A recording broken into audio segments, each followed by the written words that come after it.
You're in the Paracast, the gold standard of paranormal radio.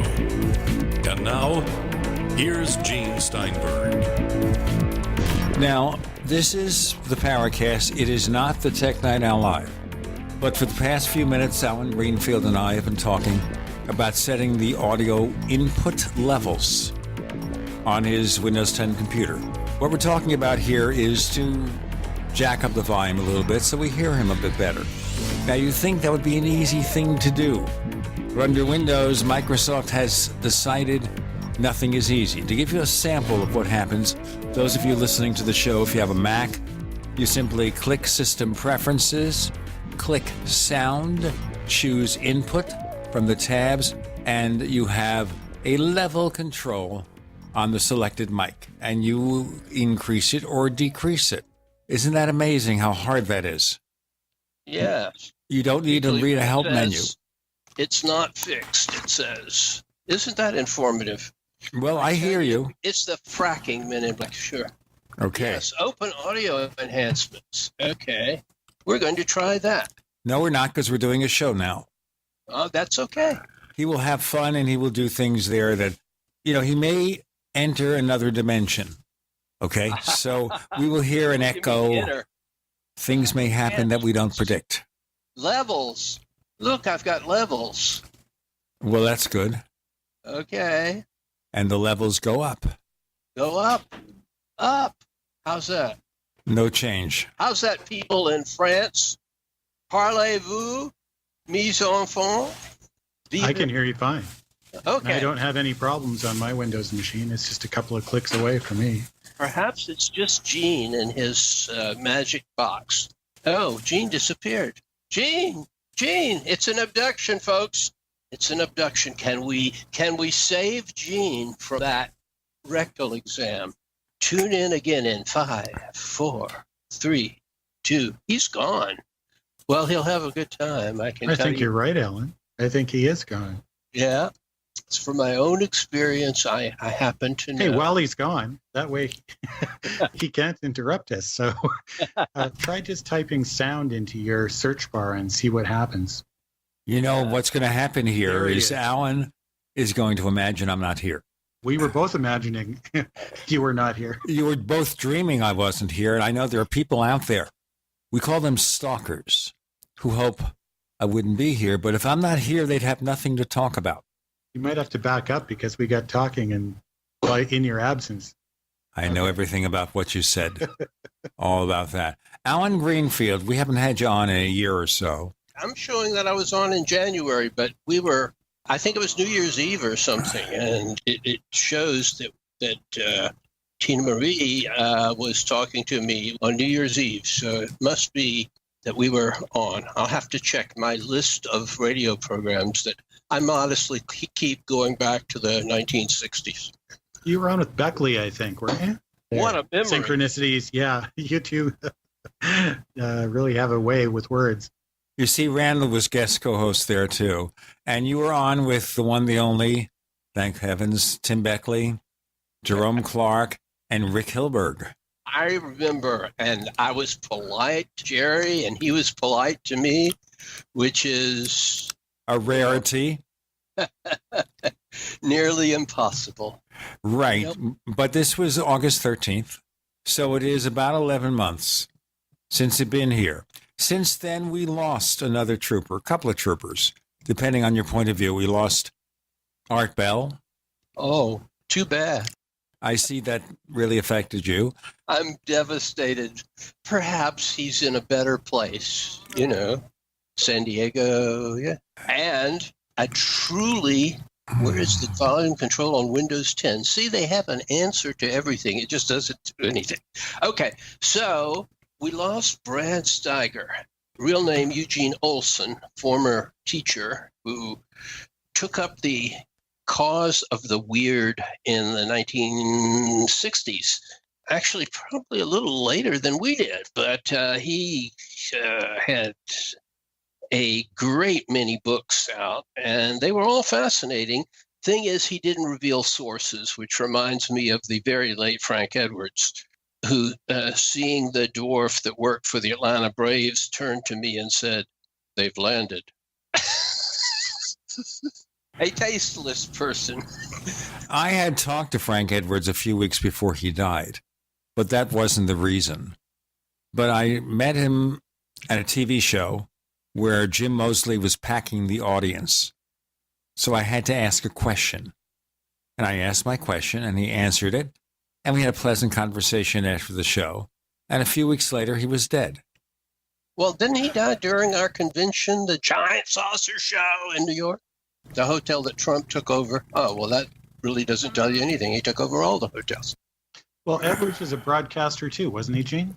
He had his a radio show, one of the... Oh, he was a mutual broadcaster way, way back in the 40s and 50s. Yeah, one of the originals. Yeah. In the field. And then he got into writing books. I've got a couple of them here, a few extra copies. Anyone wants to... He missed UFO anniversary by one day. Well, I got a call from Gray Barker, may he rest in peace, in the middle of the night, and he said, guess what? Frank Edwards isn't coming to the convention. I said, oh? He died. Well, that's a shoddy excuse for not coming to the Giant Saucer Show. It was like 3 o'clock in the morning, and that was the 24th, so he probably died, before midnight on the 23rd. But that's exactly right. His death was announced at the Congress of Scientific Ufologists in New York City on June 24th, 1967, and that is from Wikipedia. Wow, he's got a Wikipedia article. Well, I hope it's better than mine. Jeez. What does your Wikipedia article say except text missing? A lot of stuff it's fairly long, and I don't know who wrote. It looks like several people contributed to it, but it's mostly stuff that they get it right areas, but they don't get it quite right, and they barely mention ufology. So, and don't mention anything about me personally, and I take offense at that. But it's like I'm not just a robot, so. It's actually kind of impersonal looking at it right now. Well, I'm not allowed to do anything on it. So whoever put it up in little pieces has missed a lot of stuff about me that should be there. But what can I do? I've traveled the world, blah, blah, blah, blah, blah, blah, blah, blah, blah. I've seen ghosts, heard ghosts. Looking here, we've got... Flying Saucers Serious Business. I mean, this is a book that sold for 25 cents back in the day, and they're going no anywhere from $9 maybe. I'm not. They're going for $9.75. Well, it was his one and only bestseller, and it made the New York Times bestseller list, which was very prestigious in those days, the nonfiction list. So that was the only book that he had that was. On the Times bestseller list, but there's still one going for $20, paperback version, 1966. There is no truth to the rumor that Frank Edwards was the inspiration for the Beatles song "Paperback Writer." No, that was Bill K. Dick. They said so. Well, right here it is: Flying Saucer Serious Business. Overwhelming new evidence that they are real. The paperback from $1.49. From 1966. And then the hardcover, which is the one I had. I had the real hardcover and the hardcover from $6.75. Yeah, and it was a Lyle Stewart book, if I remember right, which Lyle Stewart was sort of famous for softcore porn and mystical books, sort of the, how do I edit this? Breasts and saucers theory. We've got more to come with Alan and Gene and Randall. You're in the Paracast. Paracast.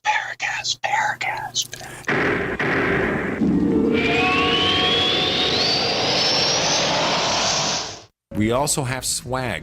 We have all these exclusive Paracast things that you can buy. We've got 60 or so different items, and entails t-shirts, sleeves for notebook computers, iPad cases, mouse pads, the Paracast Jumbo tote bag, all sorts of t-shirts and jackets and stuff like that for men and women.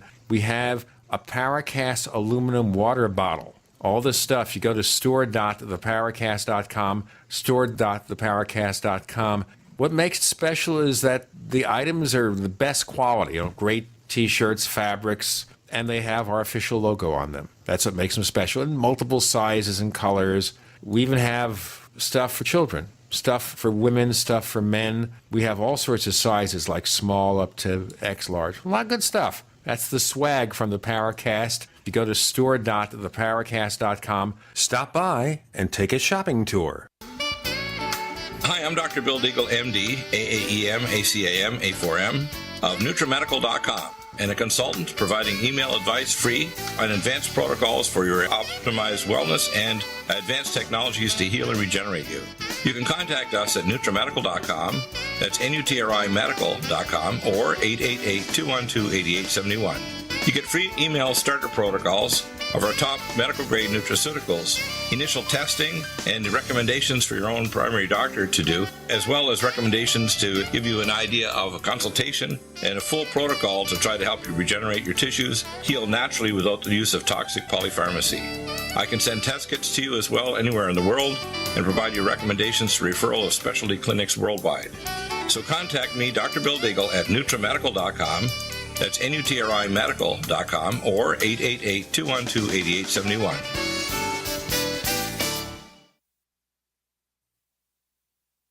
Do the letters IRS give you anxiety? I'm Dan Pilla. I've defended people from the IRS for more than 40 years. My book, How to Get Tax Amnesty, created the tax resolution industry and is responsible for helping hundreds of thousands of people. It can help you too. If you're a non-filer or facing IRS enforcement right now, your case is unique. You need real help, not cookie-cutter advice. My clients get my personal attention. Buy my book at danpilla.com and get a free consultation directly with me. That's danpilla.com. Let's start solving your tax problem right now. Warning. If you're drowning in debt you can't afford, do not let the credit card companies trick you into thinking that you have to pay it all back, because you don't.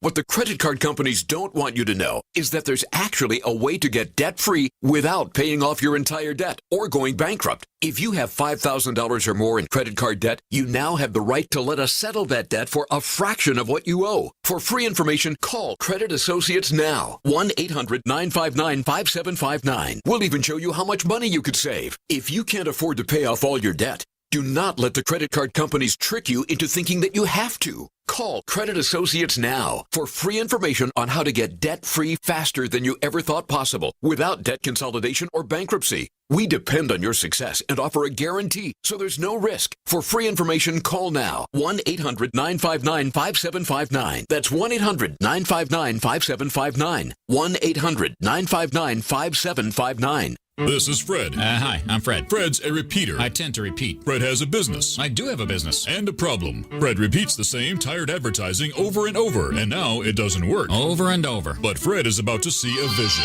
I'm seeing a vision. Advertising on the Genesis Communications Network is the smart way for Fred to reach his potential customers with the most affordable national advertising rates, period. Get started today with GCN, the Genesis Communications Network. Just email advertise@gcnlive.com.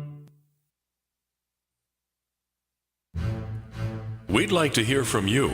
If you have a comment or question about the Paracast, send it to news@theparacast.com.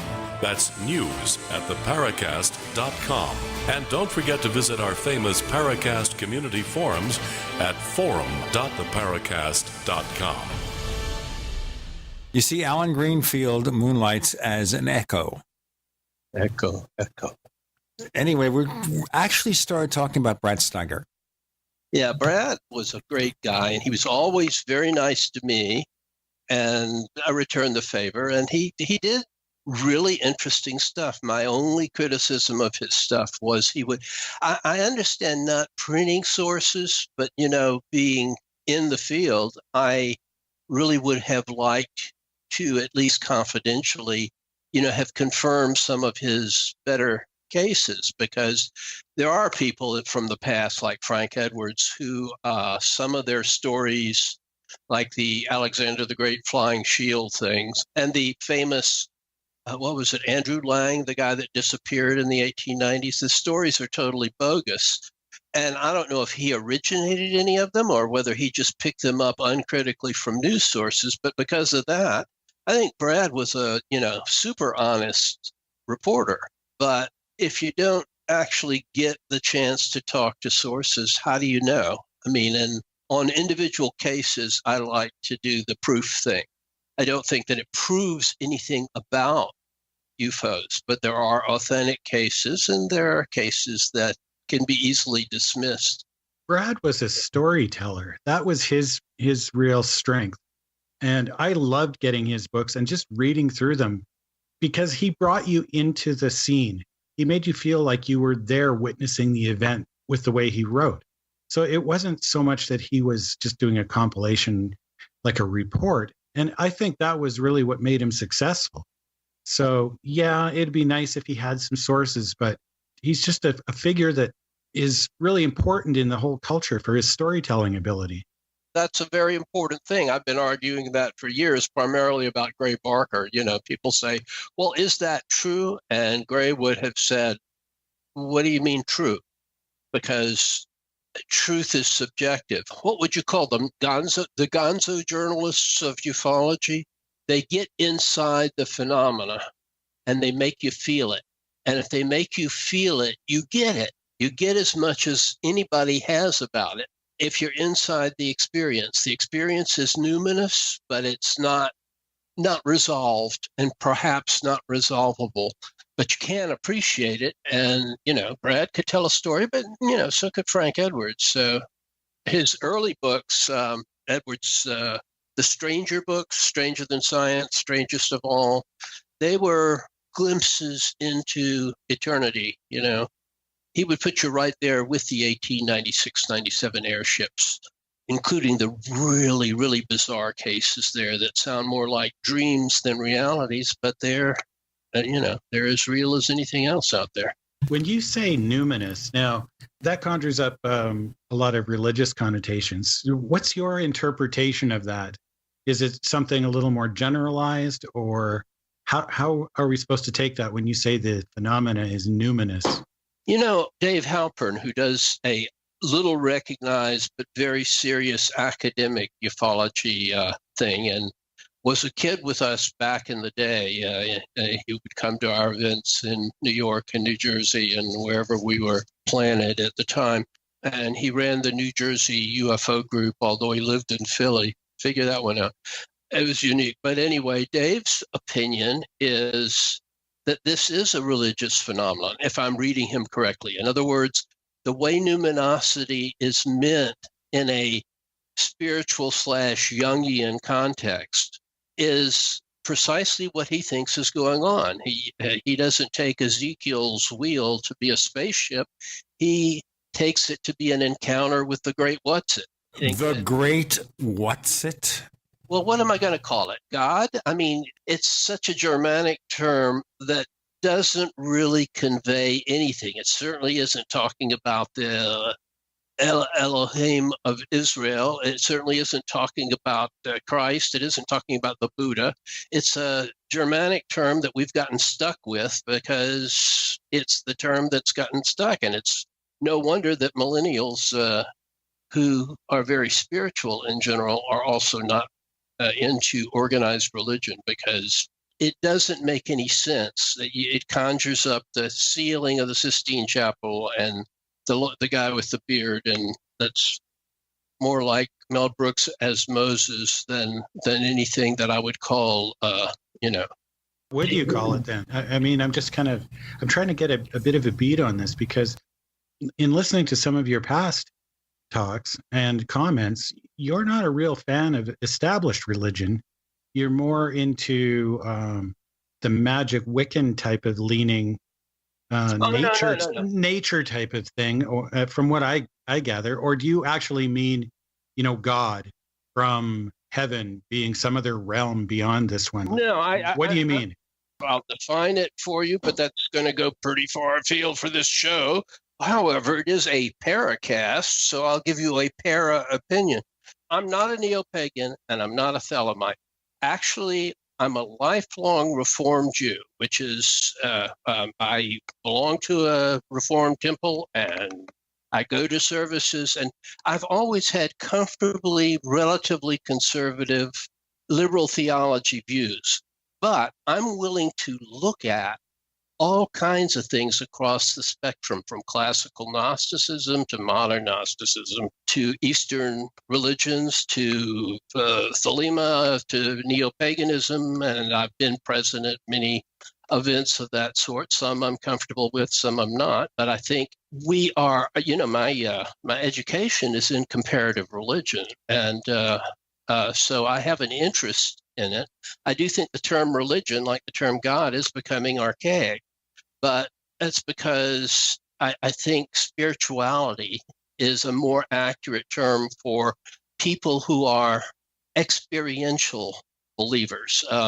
Karen Armstrong argues convincingly, I think, that religion is a doing, not a believing in the modern sense of the term. However, I notice that, I can't not notice it because I'm pretty eclectic, that UFO experiences have many things in common with near-death experiences, which are often interpreted in a religious context. And Vallée was among the first people to point out that medieval folklore and even earlier folklore and UFO lore have many points in common, so they may be culturally conditioned the same things. It follows that perhaps what are called religious experiences, if they're safely in the far past, are in fact the same kind of experience. And as I understand Dave's point of view, it's he regards the Ezekiel wheel, which has long been taken to be either just a miraculous event in the Orthodox sort of way of looking at things, or as a UFO seen by an exiled prophet in the 5th century BCE. Alan Greenfield explaining all about wheels, watching the wheels go by with Randall and Gene. You're in the Paracast.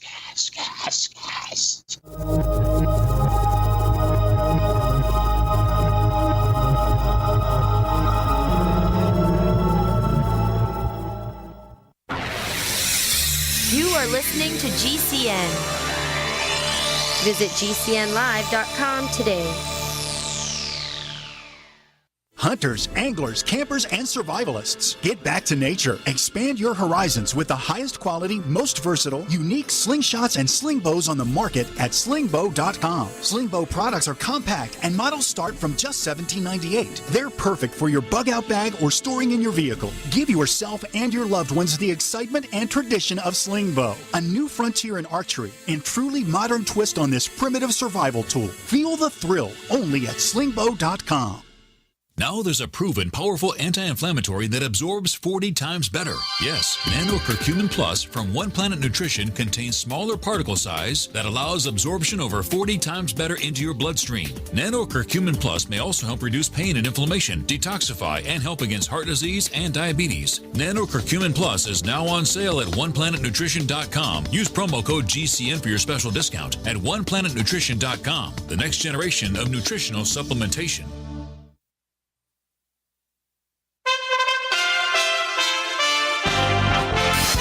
USA Radio News.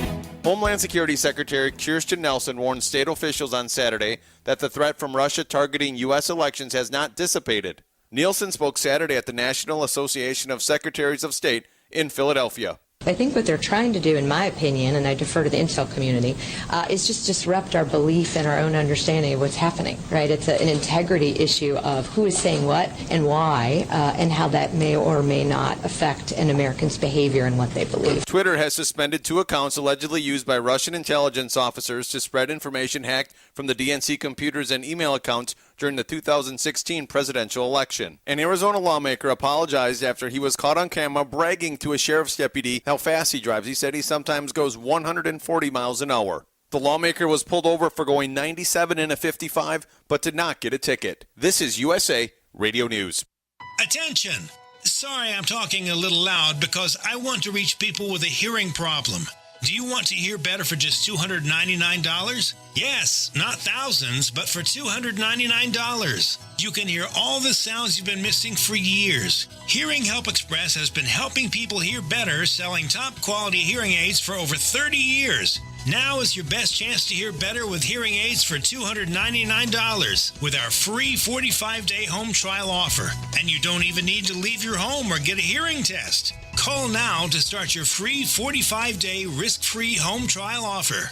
All it takes is a free hearing consultation. Learn how Hearing Help Express can improve the quality of your life with better hearing. Call now. 800-516-7448. 800-516-7448. 800-516-7448. That's 800-516-7448. It's been said, any society is only 3 missed meals away from chaos. Those times may be near. Think about it. Our country faces multiple terrorist threats and aggressions from Russia and North Korea. Social unrest and violent marches yet again may lead to looting of stores and city shutdowns. And our crumbling infrastructure leaves our power grid vulnerable to long-term outages from a single cyber attack. When the chaos from any one of these threats arises, the government knows it can't provide during a widespread national emergency. That's why you need your own plan for self-reliance. That's where My Patriot Supply comes in. Get a 4-week survival food supply for only $99. That includes breakfast, lunches, and dinners. Order online at preparewithgcn.com. $99 for 4 weeks of survival food that tastes like homemade cooking and lasts up to 25 years. From My Patriot Supply. Get your kits today at preparewithgcn.com. Free shipping is included. Preparewithgcn.com.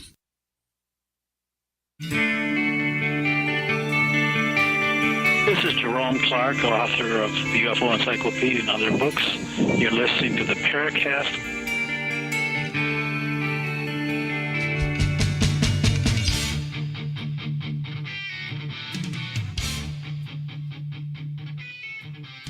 A Choice, not an echo. Alan Greenfield, the one and original, telling us about Ezekiel's wheels. Wheels. So we have a bunch of religious dogma. I'm not dogmatic about anything. I mean, people, in fact... by that, I mean stories. So we have a whole list of stories. We have, we can call it mythology, we can call it dogma, we can call it folklore, that's gone on throughout history, that from that particular angle, you could look at the phenomena from the people who are with that worldview as being something numinous. Whereas, say, somebody who's not religious, who's flying a jet plane, tracking one on radar, there's nothing numinous about that. It is to the percipient. Not if they're not religious. Not if they're going, this is an object. It appears to be like a Tic Tac. It's a craft. It's about the size of a F-18. They're pursuing it. Well, if you talk to people post-event, particularly the closer the encounter, the more numinous in the Jungian Campbellian sense of an experience of the infinite within themselves. People do crazy things. Pilots who are very well trained go beyond the level that the other events have, Thomas Mantell is the classical case. He was probably chasing, some people say the planet Venus, which it can be very impressive and looks like it's moving if you're in a vehicle, and particularly in an airplane. He was flying a F-51, but he was saying that the object looked large and metallic. He wasn't describing it as angelic. No, but he was willing to lose all of his training. A not bold pilot goes beyond 20,000 feet. It was not a pressurized cabin, and not in a P-51, and he lost consciousness and crashed, leading to the mythos. Why would a pilot do that if he wasn't climbing the stairway to heaven? I think that you're underestimating the effect that these events have on the witnesses, because what we hear is the cut and dry version from nuts and bolts interviewers, newspaper people, ufologists, whatever, And they tend to reduce it to its scientific sounding anyway, scientific sounding. If you follow what I'm saying, they have, in effect, a religious experience.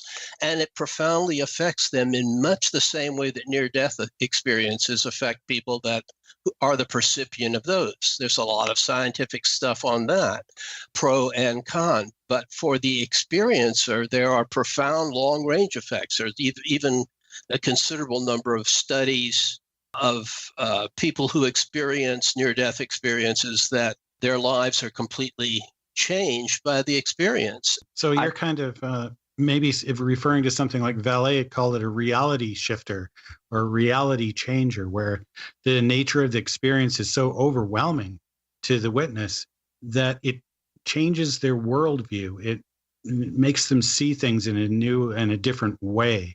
And it leaves them open to reviewing not only the worldview, but even the suggestion. If you listen to some of the people who are contactees or people who have allegedly been in communication with aliens, they seem to just take what they say for granted as if it's the gospel truth. And they don't think about it until later. Is that sort of what you're getting at? That sort of thing? Yeah. I mean, it changes how they live their lives, too. Right. Yeah, I could completely agree with that.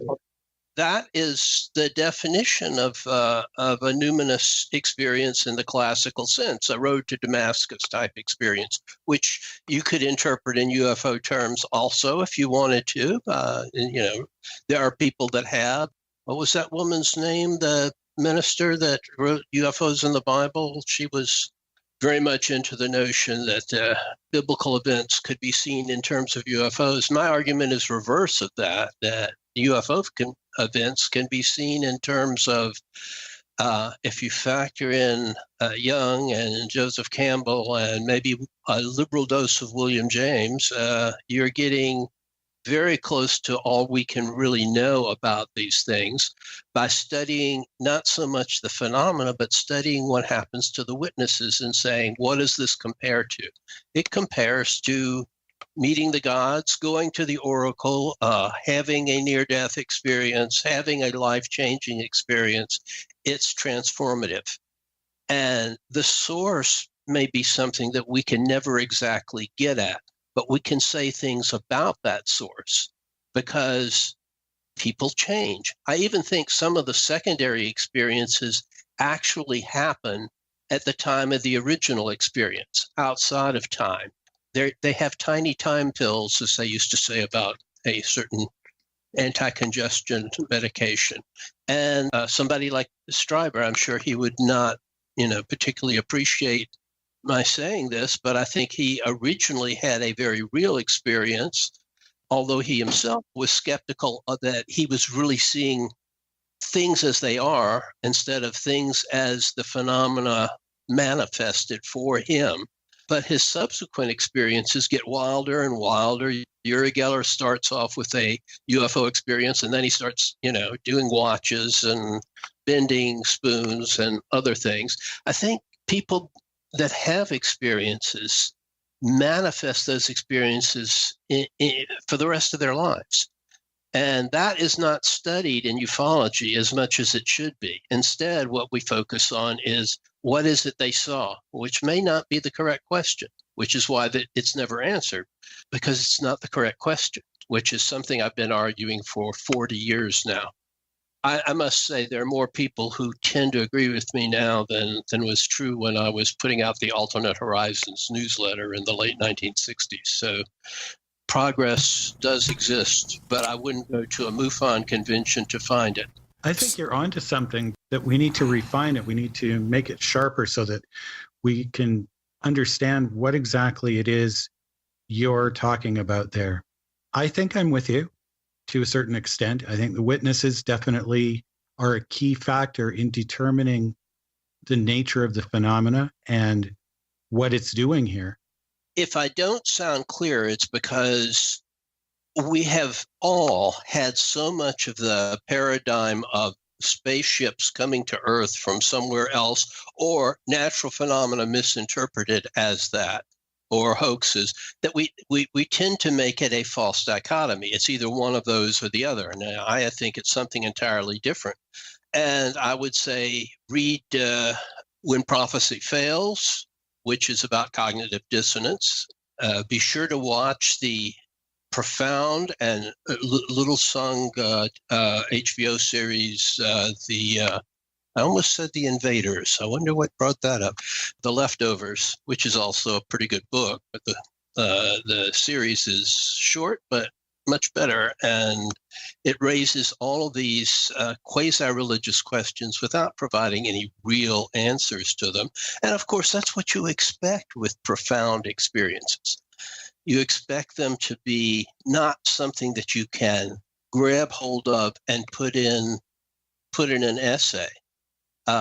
You can't. Well, is this something that then is just conjured up in people's minds because of their belief in any particular religion? Or do you really think that there is an objective reality separate from the witness that is sending out some sort of perception to the witness, and then the witness is interpreting it within their cultural paradigm? Both. I think, first of all, there is a serious question as to whether reality as we understand it is simply a limitation of our ability to cognitively understand the universe around us. We have a set of senses and a brain that are sort of hardwired to do some fairly primitive things. Okay, before we go there, Alan, Gene, Randall, you're in the Paracast. Cast. Admiral Byrd here.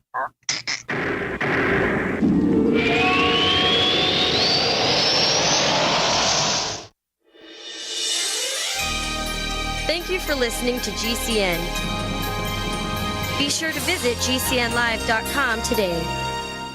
Do you need a website? Well, you can get a great deal on hosting services with Namecheap's legendary coupon code. They're offering substantial hosting discounts on shared hosting, business hosting, VPS hosting, reseller hosting, and even dedicated servers. Namecheap is preferred by millions. It's backed by a money-back guarantee. Use the coupon code LEGENDARY to cash in on the special deal at Namecheap.com, Namecheap.com. First came Attack of the Rockoids, and it was a critically acclaimed success. And now there's The Coming of the Protectors. A former military intelligence man is contacted by a space woman in a dream that turns out to be a nightmare because evil forces on her distant planet are planning to conquer the Earth. This is gripping science fiction of the classic kind. Attack of the Rockoids and The Coming of the Protectors. Find out more at rockoids.com. That's Rockoids, ROCKOIDS.com. Want revenge on the common housefly? Well, after 10,000 years, someone has finally come up with a better way. The Bug Assault, a miniaturized shotgun, which utilizes ordinary table salt as ammunition.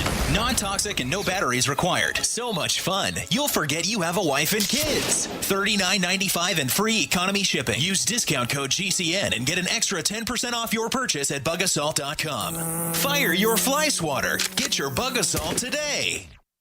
Tired of being censored by Facebook, YouTube, Twitter, and Patreon? Well, now you don't have to be. OneWay.com is the free speech and human-friendly social network built just for you. Stop feeding the beast. Every post you make on those evil, anti-human, anti-American perverted sites helps them destroy our families, our country, and our souls. Join One Way today and take back your liberty. Your free speech alternative is waiting for you at OneWay.com.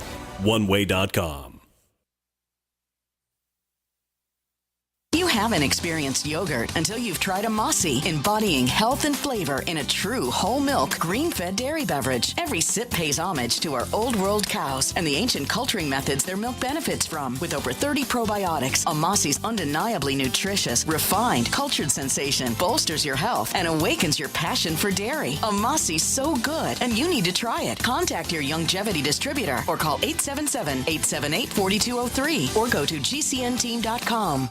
Attention business owners and independent contractors. This is a money-saving message from Tax Mediation Services. If your business owes $20,000 or more in taxes, we can help you today, right now. Listen, dealing with the IRS is no picnic. It's an intimidating and extremely stressful process, and you don't want to go it alone. Our attorneys know every law, every tax break, and every possible opportunity to help you resolve and reduce your tax debt. And if you owe more than $20,000, you may be at the top of their hit list. So don't take your tax debt lightly, because it will not go away on its own. The IRS can seize your bank accounts, your home, and even shut down your business. Call our tax experts today at 1-800-261-9818 and let us deal with the IRS while you focus on your business. That's 1-800-261-9818. Again, 800-261-9818. Get the ultimate knife at an ultimate price. The Fox Karambit knife. Finally available in the U.S. The Fox Karambit knife opens with one hand, faster than you can pull a handgun. For utility, for defense, and for way less than other knives of this caliber. Go to theultimateknife.com. Truly the best knife you will ever own, and only available at theultimateknife.com. Use promo code radio at checkout for free shipping. Get the ultimate knife at the ultimate price at theultimateknife.com.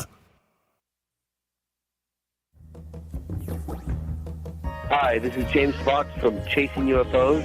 You're listening to the Paracast, the gold standard of paranormal radio. So has Alan Greenfield become Donald Duck? What makes you say that? You've never liked me. Tell it. Tell it. I can't speak of this in mixed company. We're not mixed. Oh, okay. We are mixed. There's a dog in here. I'm not referring to your wife. I'm referring to the barking sound. We know about the barking sound. Yes, that is Teddy Bear. That's a little white thing that's turning his head towards me, and now he's lying down. He figures he got his 1 minute of fame, and now he can proceed. We're getting into the weeds, but it's also getting into some core stuff here, because I think that is the legitimate question. Are we seeing things, or are witnessing things, or percipients experiencing, to use Keel's term, that we simply can't resolve as they really are, so we resolve them according to our own limited abilities? As I point out, if you take the available senses that we have that are honed to survive, obviously, or we wouldn't have, and we wouldn't be here talking, would we?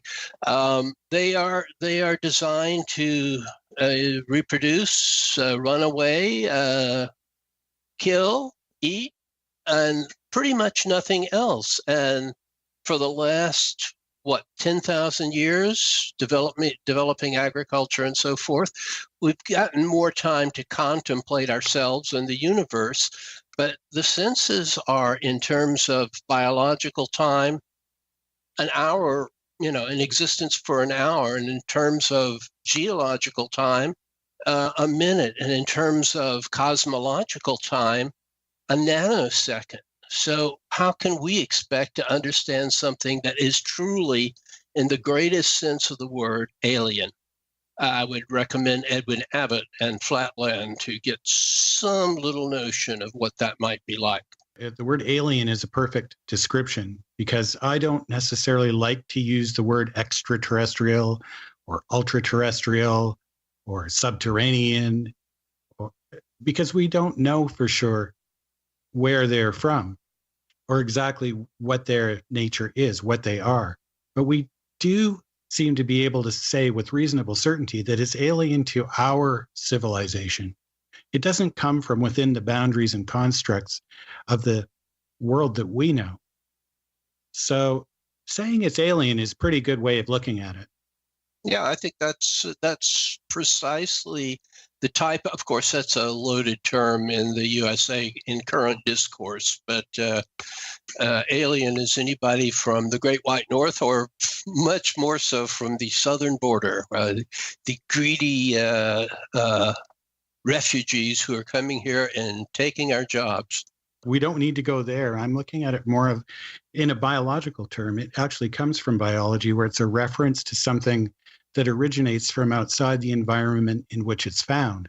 Maybe even outside of biology. I mean, that's, you really, all bets are off as to what it is. And only a few people who have become prominent have even suggested that idea. Keel was one.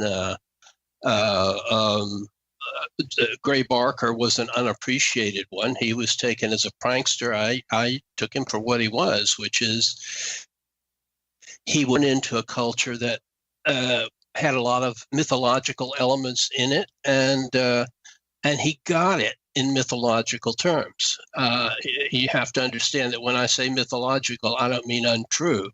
I mean mythological in the sense that the term's classical meaning of that which is numinous and of mythic proportions. And that's an entirely different thing from saying it's non-existent.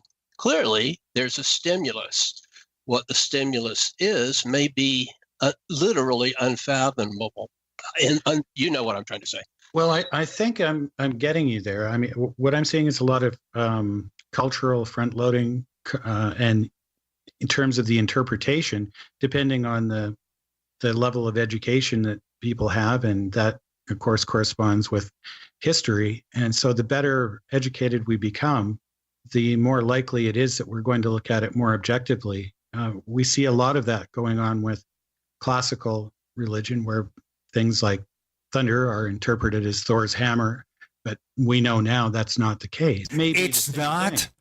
There is no Asgard. Only in the movies. It's a beautiful myth, but it is a myth. That doesn't mean there's no thunder. So the question for us is, well, if we can look at it objectively, then maybe we have a better chance of finding out exactly what it really is, as opposed to what we traditionally might have believed it was, say, transports from hell, devils, demons, angels, something like that. I think that would be only the next level of comprehension. And probably there are something like, I was going to mention with Steiger,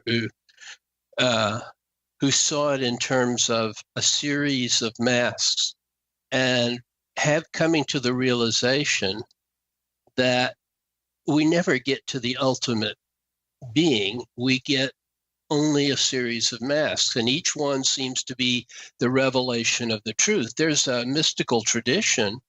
I know the one in Judaism and in Kabbalism, which is that one can comprehend a certain number of spheres or sephira that are gradually going up to the infinite. The infinite is called the Ein, and is totally inaccessible to human beings. It's not so much that it's objective, it's part of us and beyond us at the same time.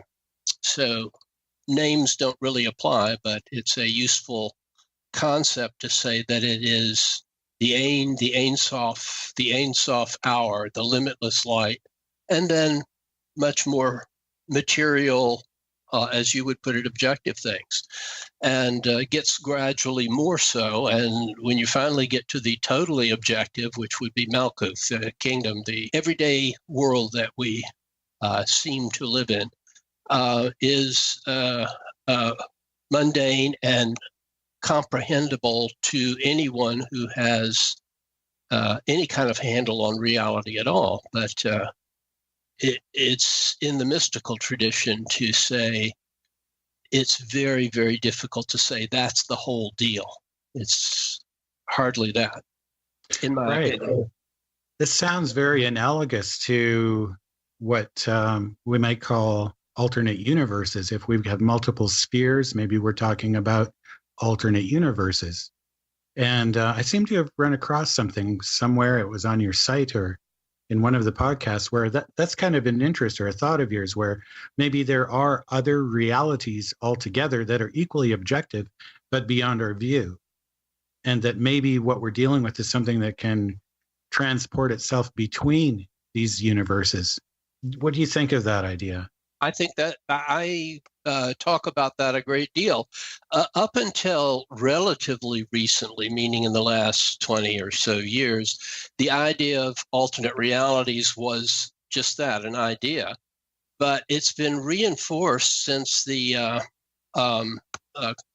quantum mechanics has been understood as one of its several possibilities of its ultimate source is the so-called M-brain theory. That's B-R-A-N-E. That is, that the universe is a series of membranes that ours is just one of, and there are other universes. Some say a fixed number. Some physicists, this is respectable physics. I mean, it's not universally adhered to, but it is one of the 3 or 4 acceptable theories about the nature of reality. And some say there's an infinite number, and an infinite number implies something that is also not something that we can truly comprehend. We can say the word, but it means whatever you think is out there is. But it's not the only thing that's out there, because everything else is out there. And also there are alternate us's. I mean, it can really boggle the mind. And yet there are practical applications of quantum reality. That's, I think, the next impact on regular people, so to speak, is quantum computing, which is so much faster and more efficient than the stuff that it probably has a really, really good sound control. It's a sound control that's easy to use. I'm going to break it. Stop, guys. It has a sound control that actually works.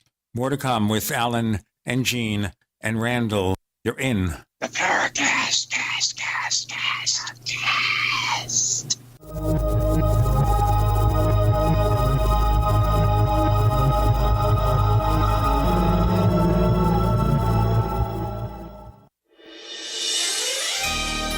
Thank you for listening to GCN. Be sure to visit GCNlive.com today. Attack of the Rockoids has been well received by critics and readers alike. It's a thrill-a-minute story you'll never forget. A former U.S. military intelligence officer is haunted by intense dreams about a beautiful woman pleading for his help after a terrible battle in outer space. But the dreams turn out to be true and thrust him into a telepathic love affair with a woman whose faraway planet is intent on destroying the Earth. And now the gripping tale continues in The Coming of the Protectors. It's the second book of the Rockoids trilogy, a galaxy-spanning adventure that pits our hapless heroes against powerful, fanatical enemies that threaten the lives of freedom-loving beings everywhere. Attack of the Rockoids and The Coming of the Protectors. Classic science fiction at its best, available now. For more details, visit rockoids.com. That's ROCKOIDS.com. Heart-related health problems affect millions of people each year. Maybe you're one of the many who suffer from issues related to angina pain, high blood pressure, congestive heart failure, unbalanced cholesterol, irregular heartbeat, or clogged arteries. There is a solution that doesn't involve expensive prescription drugs that only mask the problem and leave you with horrible side effects. If you are ready to live your life free of sickness, pain, and fear, live your life with increased vitality, energy, and youthfulness, and experience your body healing itself, then you're ready for Heart and Body Extract from Healthy Hearts Club. Here is what one satisfied customer had to say about Heart and Body Extract regarding his angina pain. I haven't had an angina pain since I've been on it. The Heart Body Extract is just so great. I thank God that I was led to this product that's doing so much for me and that can do so much for other people. Call to order your 2-month supply of Heart and Body Extract today. Call 1-866-295-5305 or go to hbextract.com.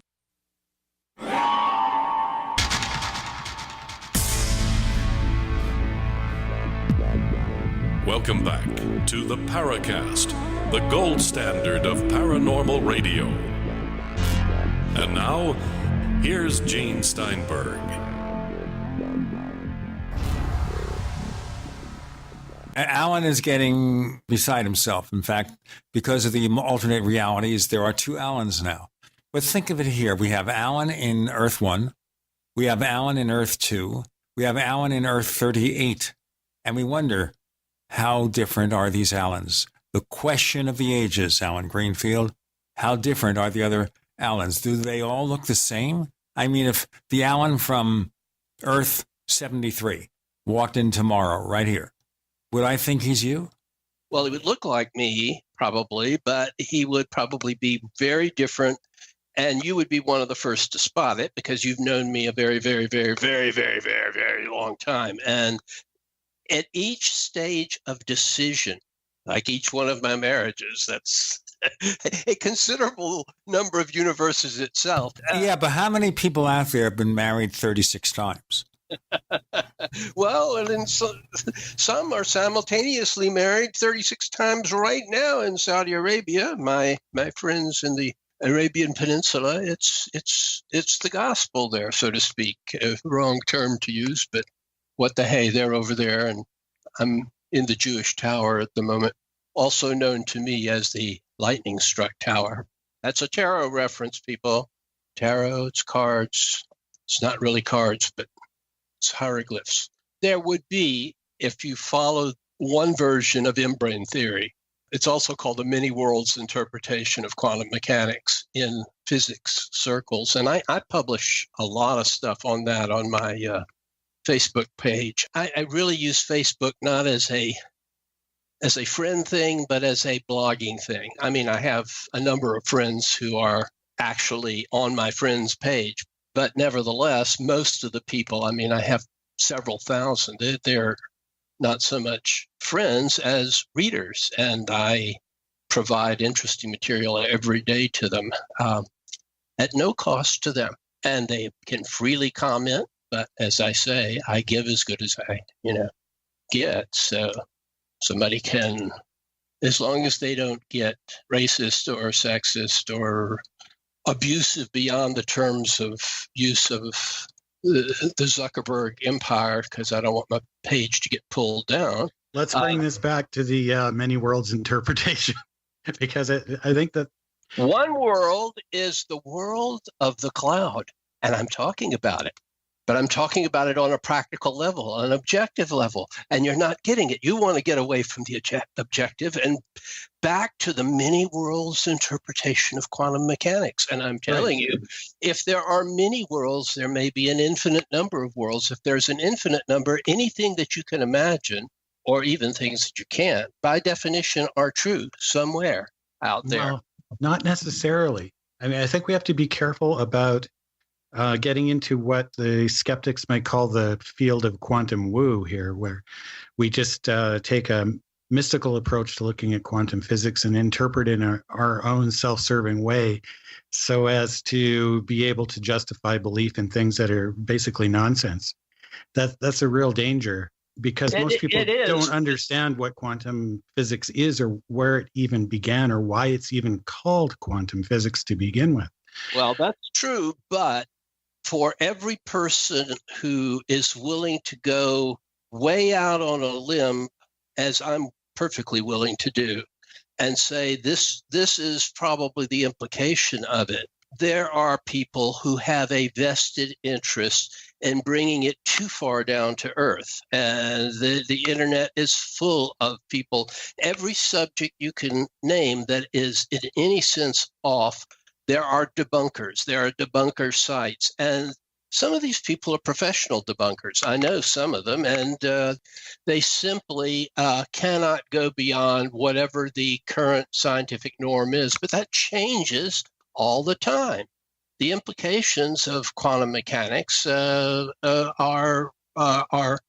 profoundly disturbing. And that isn't a quote from me. That's, I think, Niels Bohr, a perfectly respectable and sure, no question about that. But I'm in pretty much every mainstream scientific article that I've read on the many worlds interpretation, the physicists will readily admit that the math works out fine, but that in reality we may not be dealing with that much of a possibility.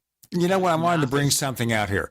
If we have multiple versions of Gene Steinberg and Alan Greenfield and J. Randall Murphy, is there a version of Philip Klass that believed in UFOs somewhere? Absolutely. Right. Earth 69, Philip Class. Yes, but there's also an amazing Randy who is an absolute believer and who is, I saw that Randy in this world briefly in the 1960s, and then he reverted to type. There's some people that just won't believe anything. In fact, a bunch of hippie physicists saved physics from becoming just a yet another dogma in the 1960s, and it was the implications of quantum mechanics that was the means by which they were able to open up the world of physics. Look, I've seen fundamentals in science go from superstition to orthodoxy in my lifetime, and I'm not that old. Oh, absolutely. It wasn't that long ago that I was watching, actually on the YouTube, speaking of the computer, it was Neil deGrasse Tyson with a panel of philosophers and scientists talking about the possibility of alternate universes. And they were taking it very, very seriously, but not so much from the view of quantum physics. This is another approach where it could be possible, and from information technology, from computing, by saying that it is possible that we live in some sort of virtual construct. They were taking this very, very seriously. So we don't have to deal with all of the complexities of quantum mechanics to get the analogy that our universe might be like universe one in a particular folder in a tree of multiple other folders, and that perhaps there are lines of communication back and forth between them that might allow something from one universe to slip into another, cut and paste, so to speak. Yeah, well, I think people tend to project it onto their own discipline, but the notion it reduces down to the same thing, that there's more to reality than what we can see. And there are some screwy versions of that too. The matrix theory, it's impossible to argue it. It's also impossible to falsify, which is we're not living in a real world. We're living in a simulation.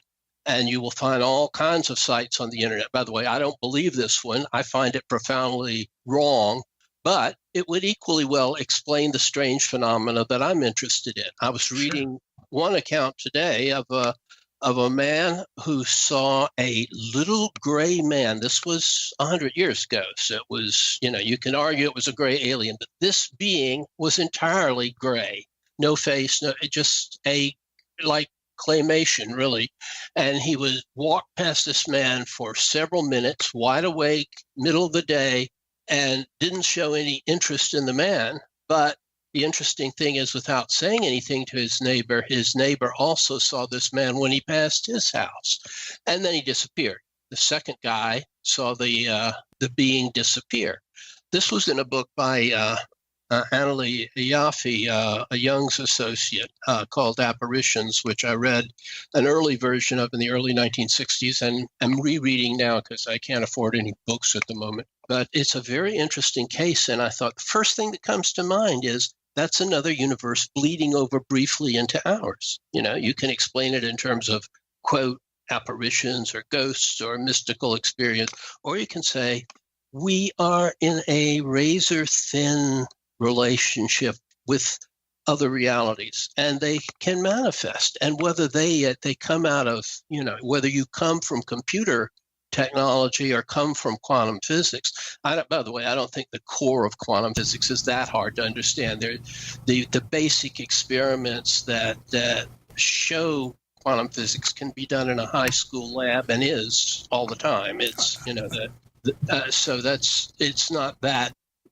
difficult. It's just that the implications become mind-boggling, and the math is very challenging. We have a challenge with Alan and Gene and Randall. You're in the Paracast.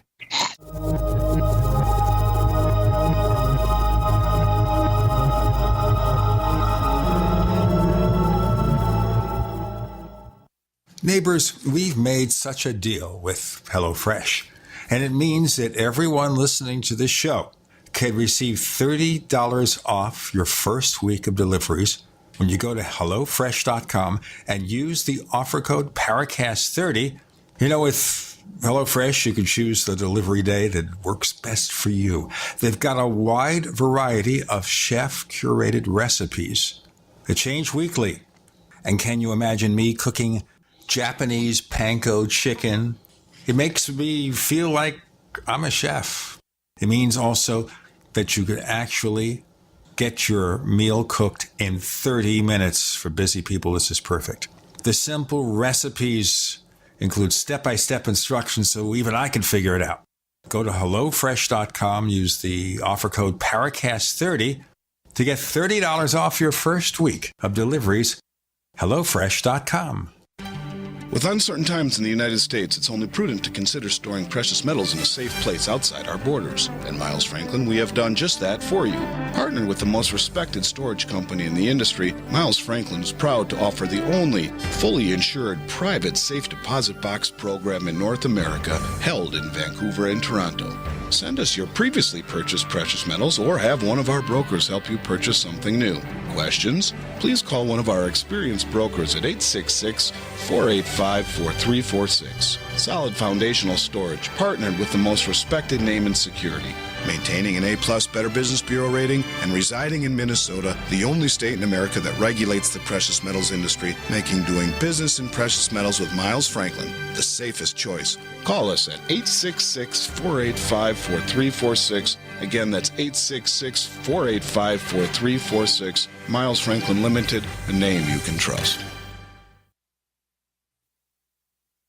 Get the ultimate knife at an ultimate price. The Fox Karambit knife. Finally available in the U.S. The Fox Karambit knife opens with one hand, faster than you can pull a handgun. For utility, for defense, and for way less than other knives of this caliber. Go to theultimateknife.com. Truly the best knife you will ever own, and only available at theultimateknife.com. Use promo code radio at checkout for free shipping. Get the ultimate knife at the ultimate price at theultimateknife.com. This is Elizabeth McCabe, a.k.a. Lucky One of Truth Frequency News. I wanted to tell you all about Extendivite from HeartDrop.com. Y'all know I check everything before I air it. When I heard about Extendivite on TFR, I went to HeartDrop.com and started my research. It's got cayenne. That's good for blood and circulation. It stimulates the blood flow. It's got garlic, which fights bacteria like antibiotics, and it lowers the cholesterol and blood pressure. It also has milk thistle, which is the best detox for liver. I couldn't wait to try it out, and I'm glad I did 4 months ago. And here's obvious results. My hands and feet don't get cold anymore. The varicose veins have faded too. My wrists don't hurt after typing all day. Now I tell you all this because it's true and I want you to really live life. Try Extendivite. Go to heartdrop.com and order it. Extendivite is only $69.95 for a 2-month supply of either capsules or liquid. Call now. That's 1-877-928-8822 or visit heartdrop.com. Extend your life with Extendovite. Healthcare reform is confusing, but whether it's finding an affordable insurance plan, keeping your doctor, or being able to afford needed prescriptions, navigating the healthcare system has become a challenge. Control your own healthcare costs and choices with Liberty HealthShare. Liberty HealthShare is not insurance. It is an association of self-pay patients who unite with like-minded people to share the cost of each other's medical needs. Neighbor helping neighbor. Learn more now by going to libertyoncall.org. That's libertyoncall.org. We'd like to hear from you. If you have a comment or question about the Paracast, send it to news@theparacast.com. That's news@theparacast.com. And don't forget to visit our famous Paracast community forums at forum.theparacast.com. We are facing challenges, ladies and gentlemen, as we explore other dimensions. We should also explore the second radio show we do called After the Paracast. And it's available only if you subscribe to the Paracast Plus. Go to plus.theparacast.com. Once again, that's plus.theparacast.com to learn more information. We also offer a version of the show free of the network ads. So the people at YouTube, if they freak out, they can check that out. We also have, by the way, a brand new version of the Paracast coming soon. And people have asked us about merchandising, official Paracast T-shirts. We've got some great ones under development. And that's where it goes. And it's not on Earth 73. It's on this one, whatever number this is. We have Alan Greenfield. We have J. Randall Murphy as our guest co-host. I'm Gene Steinberg. We're exploring other realities, UFOs, and heaven knows what. Gray men, little gray men in the 1800s in Switzerland, where it all comes from. I think this is really fascinating, actually. I'm really glad we can get you on the show today, just for you to be able to express your particular views without, and not that I minded our other guests, but it's really great to be able to hear you express them more fully yourself. Why is it that you are resistant to the idea of the computational construct or VR reality? What bothers you about it?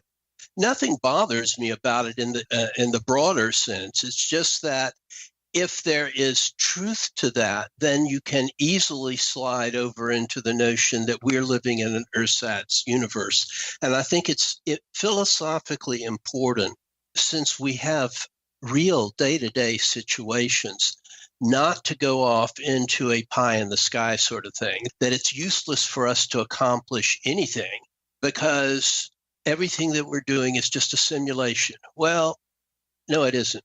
I mean, it may be, but it's a real simulation. People really are dying in Syria. Okay, yeah, that doesn't make our existence any less relevant, is what you're saying. And I would have to agree with you. It's an easy slide in that particular configuration, but I'm not opposed to it. I just, the old thing about religion being the opiate of the people. Well, science is the opiate of the scientists, and technology is the opiate of practically everybody in the world now who's wired, and that can be dehumanizing. And I worry about things that are technological solutions to numinous problems. I prefer those that retain some of their numinosity, even when you investigate them, that there's always something beyond the horizon, because that in turn allows for idealism and what Western civilization most needs right now. We're completely backwards on that particular view then. Well, we used to have it, but it was in a form that would not be acceptable now. And in fact, several books of pointing out, well, the East had Marx and the West had Jesus, and now the entirety of Euro-American civilization has neither. But nothing has really replaced it. So we really live in a nihilistic time. So we wring our hands about the latest Holocaust, if I may use the term broadly. But like the original for which the name was applied, we do really nothing about it. And there may be limitations on what we can do, but we can feed the hungry. We can bind up wounds. We can make an effort to move towards a more peaceful society. We can denuclearize if we just aren't there anymore. We're too busy on our phones playing games. We can use the same argument, though, for the numinous side, because, well, here's a really good example. I watched a movie recently with Robert Redford called The Discovery, where this is fiction, but it portrays a situation where he scientifically proves there's an afterlife. And what this does is it creates the same sort of apathy in people where they believe that this life has less worth than the afterlife, and the suicide rate goes way up, and he has to deal with this moral question. Should people know there really is an afterlife if it could be proven? So I look at it, okay, well, if we did know where we are, if it is a virtual construct, then we ought to know, because then we can figure out a way to make use of it. Well, yeah, that's an interesting notion. But if we can judge by the advances in technology, most of which came out of the exploration of space and the necessity of reducing the size of a lot of things in order to be able to actually get from the Earth to the moon, let alone anywhere more removed than that. And we're reaping benefits from that, but they're all techie benefits. They're all, so to speak, earthbound. Of course, everybody knows that there's pie in the sky spirituality that numbs society too. There is a happy medium. I do think, however, that people can be inspired more by things that have that numinosity. I keep coming back to that term, rather than trying to figure out a technical system when really we're drowning in technology now. I'm not saying there aren't a lot of good elements in technology. We're using one of them right now that would have been totally impractical. Gene and I go back to tapespondence and writing real letters, and you could argue that perhaps something is lost there. But the fact is, we're using a miracle for all intents and purposes, a scientific miracle, and it's technology that came out of NASA having to reduce the size of these huge mainframe computers to an onboard computer so you could figure out how the hell to get to the moon and back. Once it exists, it tends to become less expensive and also something that's accessible to ordinary people. But it also becomes something that becomes an opiate. I don't think we need to be numb. I think we need to be sensitized. If we're not, sooner or later, something is going to come along, perhaps global warming, and slap us in the kazazzer. Well, doesn't truth matter in there somewhere? I mean, I look at it as like, I don't think we need to be either. I don't think we need to be placated or reassured. I think that what we need is to determine what the real situation is. It's not as important as that we haven't look at it from any spiritual sense as it is to know what it really is. From my perspective. I think for people that are fact freaks, as Jim Moseley put himself, never read any fiction because he was a fact freak, self-described. That probably is the proper quest. And I don't naysay that because I imagine Jonas Salk was a fact freak. I imagine that, Einstein was more of a dreamer, but he just happened to dream dreams that had practical applications. But, Edison was a fact freak and never slept. I mean, and perhaps you're in that category, but I suspect you're not. I suspect that you're looking, and I'm not trying to psychobabble you, but I think nobody gets into ufology that isn't looking for something that ultimately is the gosh wow experience. Let me tell you one. Hold on. We've got gosh wow experiences from our sponsors. And we'll have more gosh wow experiences from Alan Greenfield with Randall and Gene.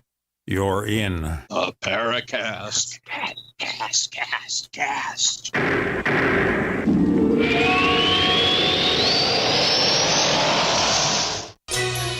Thank you for listening to GCN. Visit GCNlive.com today. Water is the single most important thing your body needs, so you want to be sure it's the best for you and your family. Since 2005, thousands have depended on Berkey purified water. The Berkey Guy provides the lowest priced filtration systems in every size. For incredibly delicious water now and in an emergency, get to GoBerkey.com or call 877-886-3653. 877-886-3653. GoBerkey.com. Most of you know that heart disease is the #1 silent killer in the U.S. What if I told you for just $54.95 a month you could fight against heart disease naturally? At Heart and Body Extract, we've been helping thousands of people get back to a healthier heart. Don't just take my word for it. Check out all of the success stories at hbextract.com or to order, call 866-295-5305. That's 866-295-5305. hbextract.com. Don't risk it when you can take charge of it.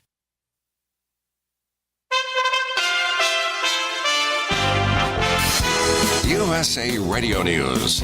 All eyes on Monday are on President Trump's meeting with Russian President Vladimir Putin.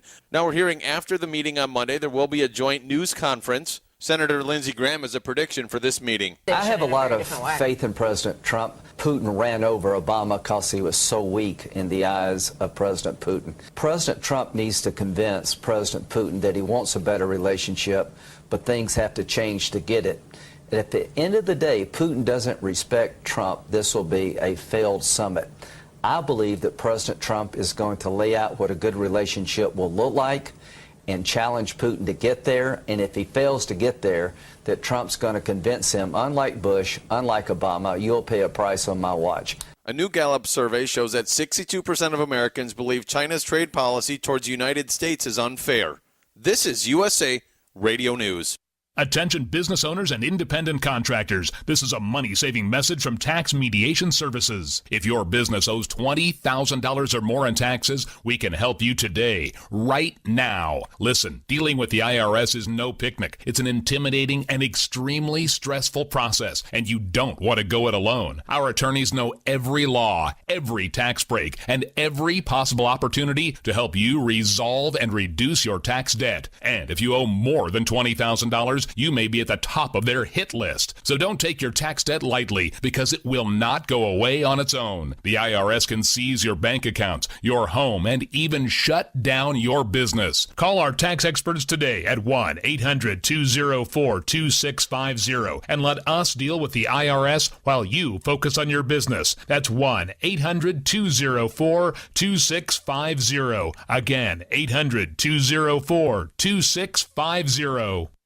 Message and data rates may apply. Remembering when to change your fridge filter is a hassle. Remembering the right filter is almost impossible. So at Filters Fast, we have some good advice. Forget it. Instead, remember this. Text BEST55 to 443-443 and check fridge filters off your to-do list forever. Get it all taken care of for a fraction of big box store prices with a Filters Fast brand filter. To see how much you can save, plus get free shipping, text BEST55 to 443-443. With a huge range of brand name filters available, Filters Fast is America's #1 online filtration company. And you can get a Filters Fast brand filter for a fraction of the price, delivered to your door every time you need it. No need to remember. It's not a matter of if you need a fridge filter. Why not text to get it taken care of? To see how much you can save and get free shipping, text BEST55 to 443-443. That's BEST55 to 443-443.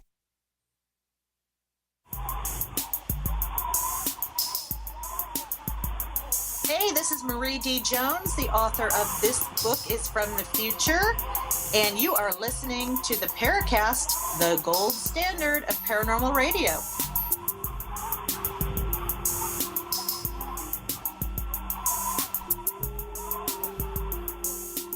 Gosh golly gee whiz, we have Alan Greenfield, and he's going to proceed to regale us with something. I'm going to regale you with one anecdote, and it doesn't make me look particularly good, but it does show, I think, and maybe where the head is as well. Charming thing about human beings is their ability to go, gosh, wow, I think. I was in Brooksville, Florida in the late 60s, early 70s, and I made one of my many trips to the area, which was very, very UFO active and continues to be a place that has a disproportionate number of UFO-related phenomena and close encounter type things. And I was there with the late Joan Reitner and her then husband, Ron Reitner, who was a photographer. And we were interviewing primary and secondary witnesses. And on our way back to St. Petersburg, where they lived, we stopped because we saw something peculiar in the sky ourselves. And I had, at that point, I had been in ufology and deeply enmeshed in the standard UFO lore for maybe 10 years. But I got out of the car and I looked at this thing in the sky. Ron was snapping pictures. And here is my analysis of the entire thing at the time. I said, oh, gosh, look at that. Look at that thing. Look at that. I don't believe that. I was reduced. I didn't wet my pants, but I did everything but. I was totally reduced by the awe of the experience. Turned out to be a perfectly, if you want to call it, natural thing. It was a launch from the Cape that you could see from across the state because reach of certain altitude and burning a lot of liquid oxygen or whatever they were burning, you can see it. And we saw a stage separate, but it looked like a large cylindrical object that split apart into two, and one of them landed. Translation, there was a separation between first stage and the second stage of what was a military test. But the feeling involved was perfectly genuine. I was not so much interested in what it was as what it was doing to us. Ron was taking pictures. I was experiencing it. And I've had a few paranormal experiences, but this was as dramatic as it gets. And the fact that it turned out to be what would you call it? Natural phenomena doesn't seem to fit it exactly. A conventional object, a remarkable one, but a conventional one, did not diminish the feeling. I mean, I can still go back to that feeling. So it may be for you that what you need is something that gives you a floor under your feet on these things. That is, that you actually understand it. But I think that's a mirage. I think you don't ever get there. I think it's the other way around. I think people who don't use critical thinking and just assume it's something mystical rather than what it really is are seeing the mirage. Now, are you saying that after 50 years in ufology and 3 degrees in comparative religion, that I haven't considered all of those things and simply discounted them on perfectly rational grounds? Because you're wrong. I just don't see how. If you can explain how, that's fine. How is it that you go from having a misinterpretation of a man-made event to be something that isn't more of a mirage than actually knowing what it really is? That's confusing me. Well, maybe because you have not had such an experience. I do, but I know what they are. I can recognize them both. In fact, when I see an airliner fly over, I see thousands of tons of metal and plastic carrying hundreds of people across oceans, and you're missing the point. Awestruck. I'm awestruck. At the time, you have to not know what it is, and you have to go through this translation device that the mind does to try to make some kind of sense of it, and failing that, to let go, to be okay with it. I didn't arrive at this because I started out, Gene can bear me out on this, he was a nuts and bolts ufologist for some considerable number of years. I started out with the Mars theory, which was tenable in the early 1960s, and it moved to, must be from a nearby star but somewhere along the line, specifically dealing with the UFO phenomena, I decided, well, it seems like everyone is built into this dichotomy between natural phenomena versus spaceships from some other planet. And that isn't resolving. If that were true, then by now we would have caught one. We would have proof, but proof has been ever elusive. And people who've continued to follow that theory wind up being disillusioned eventually because, to quote Jean Duplantier, it's like a long walk down an endless tube. And I started to look into other theoretical constructs. And because of other areas of my life, I became aware of its correspondence. And I'm not the only one. I mean, Vallée, who has a scientific background, although he will say, I put my science aside when I go into this stuff, began to see that this had similarities to religious phenomena, to folkloric phenomena, to elf hills and fairy lore, and the entire matrix of the unknown. Yeah, he was saying he'd be incredibly disappointed if it turned out to be just spaceships, I believe, to paraphrase. I don't think it's a matter of disappointment. I think it's a matter of that's the point that he arrived at. His first book, which I saw in galleys, was very conventional. It was the conventional ufology of a scientist living in Chicago and interacting with the Air Force contract scientist, one J. Allen Hynek. And I think it was called Anatomy of a Phenomena. But he I almost said got religion, but I'm not using the term, I suspect, as you're hearing it. He had a come to Jesus moment. Do you understand the terminology? Yeah, he wrote Dimensions and began to think the answer lies somewhere outside the box of thinking that had been prevalent up to that point. Bingo, that's where I'm coming from.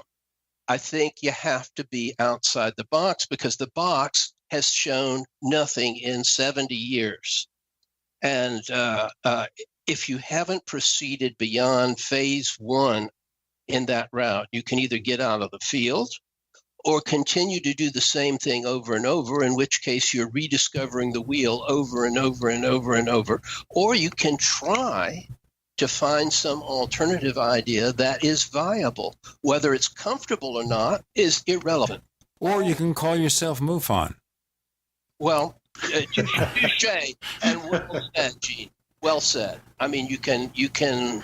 They're the last major group that is playing that game, but they get nowhere. NICAP got nowhere except got you out of their office, and the rest of us followed suit. Right. Well, of course, that took a shaking finger. APRO got nowhere. I didn't care about the finger. I told Hall, may he rest in pieces. I told him that, well, if you're throwing Gene out, he's here with us. We'll have to leave too. And at that time, I was well thought of in NICAP, but that was the end of my thinking well of Dickie Hall, or his thinking well of me. I mean, I did not renew my membership after that. Well, that's what I love about you guys, is you were there during the golden age and the early modern era, and I did a brief on Hall, and I really respect him as a researcher and someone who put together the information for the Condon Report. And he says himself that he was getting paid at one time to actually work for NICAP, being paid to do UFOs. I mean, it's like a dream come true for him. We're going to bring some more dreams, and we're going to make them come true. But first, Alan and Gene and Randall, you're in the Paracast. Paracast.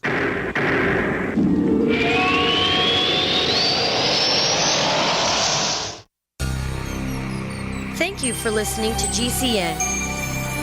Visit GCNlive.com today. Do you need a website? Well, you can get a great deal on hosting services with Namecheap's legendary coupon code. They're offering substantial hosting discounts on shared hosting, business hosting, VPS hosting, reseller hosting, and even dedicated servers. Namecheap is preferred by millions. It's backed by a money-back guarantee. Use the coupon code LEGENDARY to cash in on the special deal at Namecheap.com, Namecheap.com. First came Attack of the Rockoids, and it was a critically acclaimed success. And now there is The Coming of the Protectors. A former military intelligence man is contacted by a space woman in a dream that turns out to be a nightmare because evil forces on her distant planet are planning to conquer the Earth. This is gripping science fiction of the classic kind. Attack of the Rockoids and The Coming of the Protectors. Find out more at rockoids.com. That's Rockoids, ROCKOIDS.com. You have been lied to. Generation after generation, time after time after time. If you follow the money, then you understand why America's in the condition it's in. You know, you created the Star Reserve in 1913 through lies. You create 9/11. Through 9/11, you're fighting a war on terror, and now all of a sudden you go into Iraq, which was another lie. This book will open people's eyes. Order now at KillingUncleSamBook.com. KillingUncleSamBook.com. It's a no-brainer. A Big Berkey water filter is the one you need, period. You need a water filter that removes chlorine, fluoride, pharmaceuticals, BPA, and other endocrine disruptors, pesticides, bacteria, viruses, and much more, right? And does it all at only 2 cents per gallon. Get the original and most trusted name in gravity water filtration, Big Berkey. And now GCN listeners receive 5% off ceramic filter systems using code GCN. Call or click 1-877-99-BERKEY or BigBerkeyWaterFilters.com. That's 1-877-99-BERKEY. Tired of being censored by Facebook, YouTube, Twitter, and Patreon? Well, now you don't have to be. OneWay.com is the free speech and human-friendly social network built just for you. Stop feeding the beast. Every post you make on those evil, anti-human, anti-American perverted sites helps them destroy our families, our country, and our souls. Join One Way today and take back your liberty. Your free speech alternative is waiting for you at OneWay.com. OneWay.com. Have you heard the warning from the dead doctors don't lie guy? I'm talking about Dr. Joel Wallach. He says if you have a 4-inch medical chart, if you take prescription drugs for high cholesterol or high blood pressure, arthritis, joint pains, or other health issues, the medical profession is failing you. They're using you for an ATM machine. That's what he says. He has a free lecture revealing what pharmaceutical companies don't want you to know. There's been groundbreaking research and discoveries on how to effectively treat or eliminate over 900 different diseases naturally. And it's all in his free lecture called Deadly Recipe. You want it free? Call him toll free at 855-79-YOUNG. You ready? 855-79-YOUNG. Dr. Joel Wallach, the Dead Doctors Don't Lie guy, says there's no reason why we shouldn't live to be at least 100 and have a great time getting there. Homemakers. Groceries by mail ships free. Try our amazing bacon. It stores in your pantry. No refrigeration required. Our value-added packaging provides a 10-year shelf life and protects the leanest, thickest, center-cut, fully cooked bacon in America today. Ready to eat right from the pouch or warm and serve. Always priced less than grocery for your everyday use. Savory and delicious. Order today at readytoeatbacon.com. readytoeatbacon.com.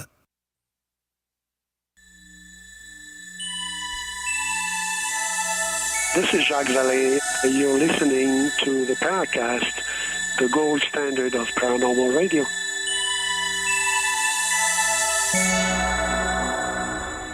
Now, just to bring things up to date, probably 10 years later, I met Richard Hall in Fort Smith, Arkansas, where they had a UFO convention. And we drove there with my old friend Kurt Southerly, who's been on the Paracast a couple of times over the years. And we just shook hands and we talked and we let bygones be bygones because he realized he overreacted and that was it. He lost several people. One of the qualities that I am not particularly fond of in myself, but it's real fundamental to me, is I do hold grudges. And I thought that that was awful. I thought that you were a fellow ufologist and Kehoe had been very nice to us the day before, and he was dreadful, and we should have picketed him. You were there with Gene when this went down, you're saying? Me and a friend of Gene's, Marty Salkin, who was in the peace movement. So we got the idea of picketing NICAP. Yes, I was there. We were all staying at a hotel that I later found out, since Marty and I were stopped by the cops at 6 o'clock in the morning, wandering around Washington, saying, "What are you doing here?" DuPont Circle and Connecticut Avenue, which is, by the way, also where Klaatu got shot, interestingly enough. But apparently it was a gay pickup spot back in the days when that was socially unacceptable. And two guys walking around at 6 in the morning got us stopped. And we put people in jail here in D.C. for that. And I said, well, in Atlanta, we don't have any jaywalking laws, which is true.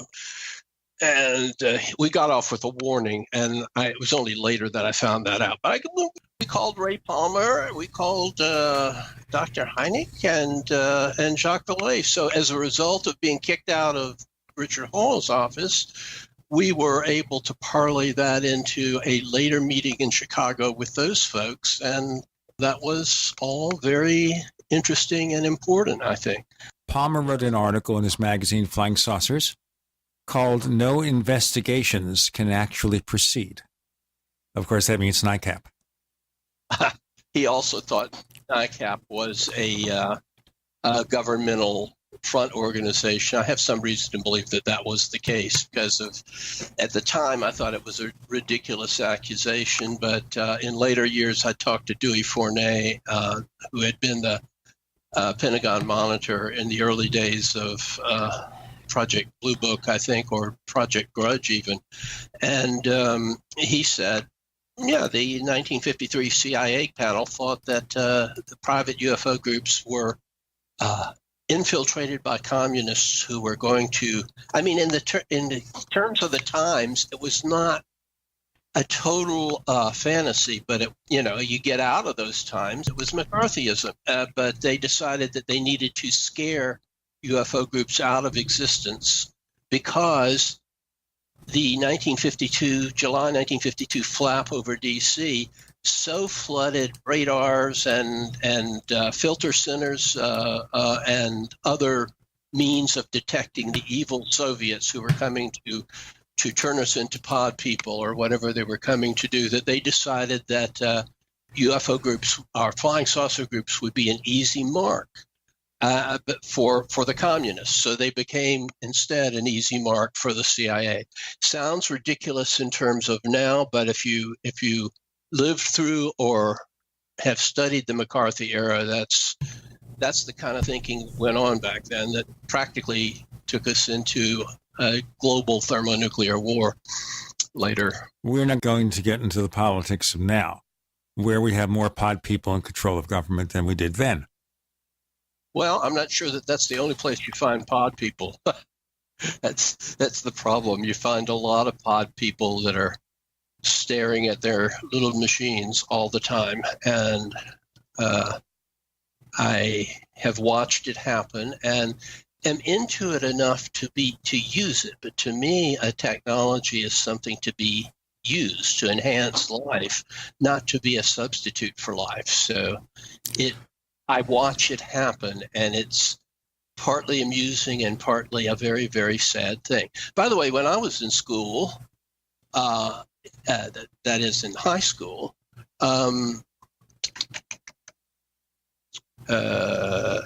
sound of Alan Greenfield trying to remember his deep, dark, distant past when he was in high school. Obviously an experience that he didn't enjoy. I'm just trying to think of the technical name for it. The movement of the tectonic plates. What's the term for that? Earthquake? Tectonic plate movement. No, there's a more a spiffier term. Anyway, you know what I'm talking about. That was considered to be outre fringe science, like acupuncture. That was it was not legitimate theory. Now it's orthodoxy. I mean, absolutely.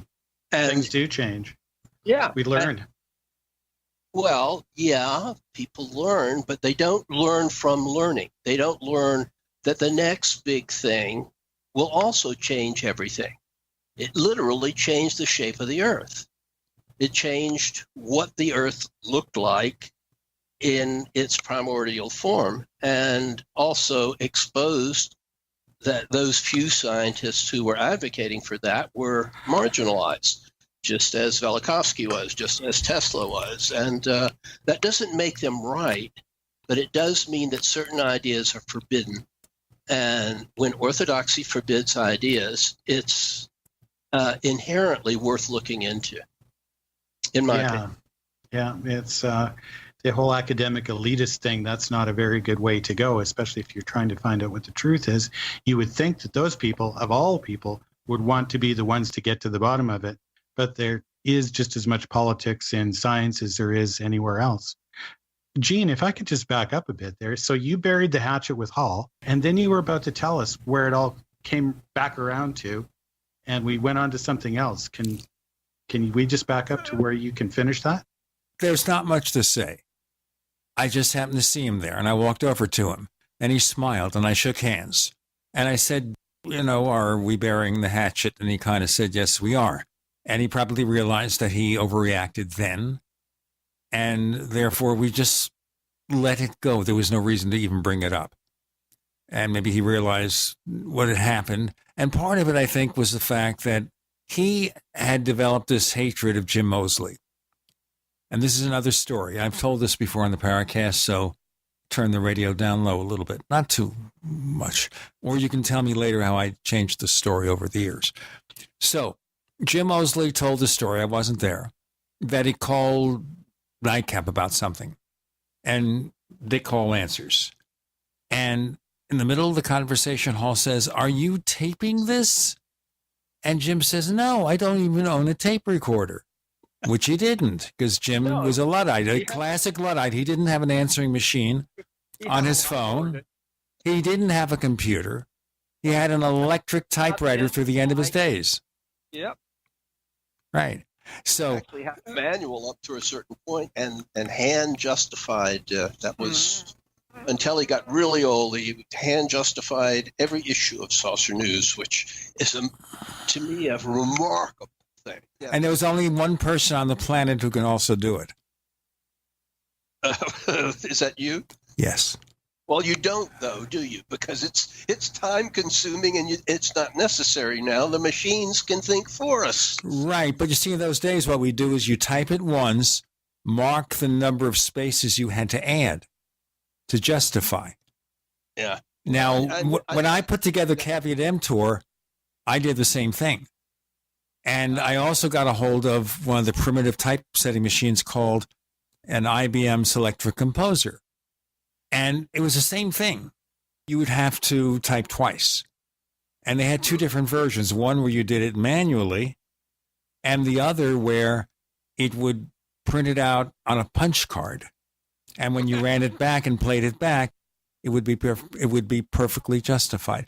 I remember those days. Let me tell you about that convention, though. Let me make sure we're talking about the same convention. Is this the one in the mid-'70s where MUFON and APRO and NICAP were all involved in sponsoring it, and there was certain thing in middle ufology where we were concerned that they were going to consolidate power and sort of, do the equivalent of putting the rest of us up against the wall? Well, this was in Fort Smith, Arkansas.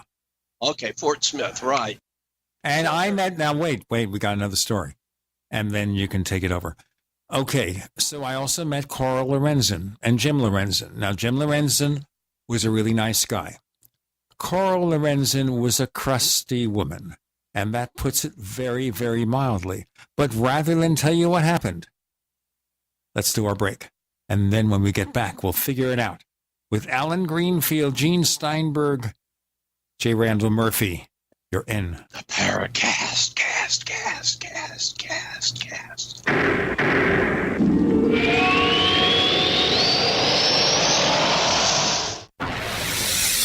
You are listening to GCN.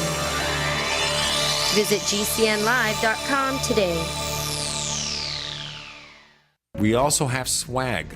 We have all these exclusive Paracast things that you can buy. We've got 60 or so different items, and entails t-shirts, sleeves for notebook computers, iPad cases, mouse pads, the Paracast Jumbo tote bag, all sorts of t-shirts and jackets and stuff like that for men and women. We have a Paracast aluminum water bottle. All this stuff, you go to store.theparacast.com, store.theparacast.com. What makes it special is that the items are the best quality, great t-shirts, fabrics, and they have our official logo on them. That's what makes them special, in multiple sizes and colors. We even have stuff for children, stuff for women, stuff for men. We have all sorts of sizes, like small up to X large. A lot of good stuff. That's the swag from the Paracast. You go to store.theparacast.com, stop by, and take a shopping tour.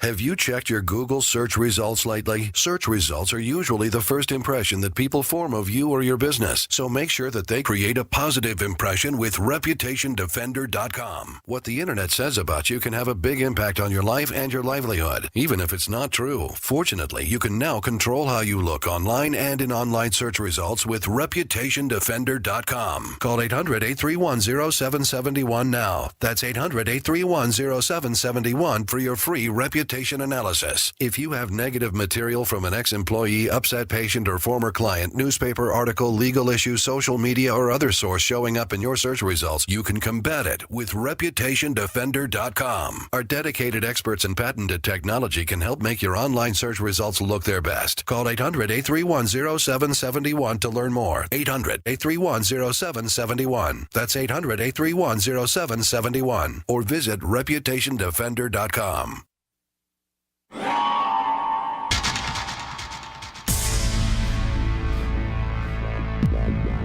Welcome back to the Paracast, the gold standard of paranormal radio. And now, here's Gene Steinberg.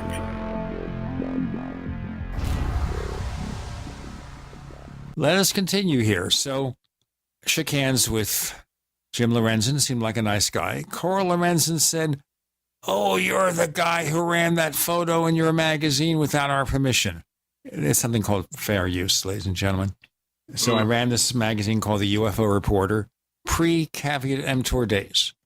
And I ran this picture with a credit. It was a picture of Lonnie Zamora. Now, to make things clear, this was a photo that had appeared in lots of places, and I gave credit for it, but I didn't know that she took it.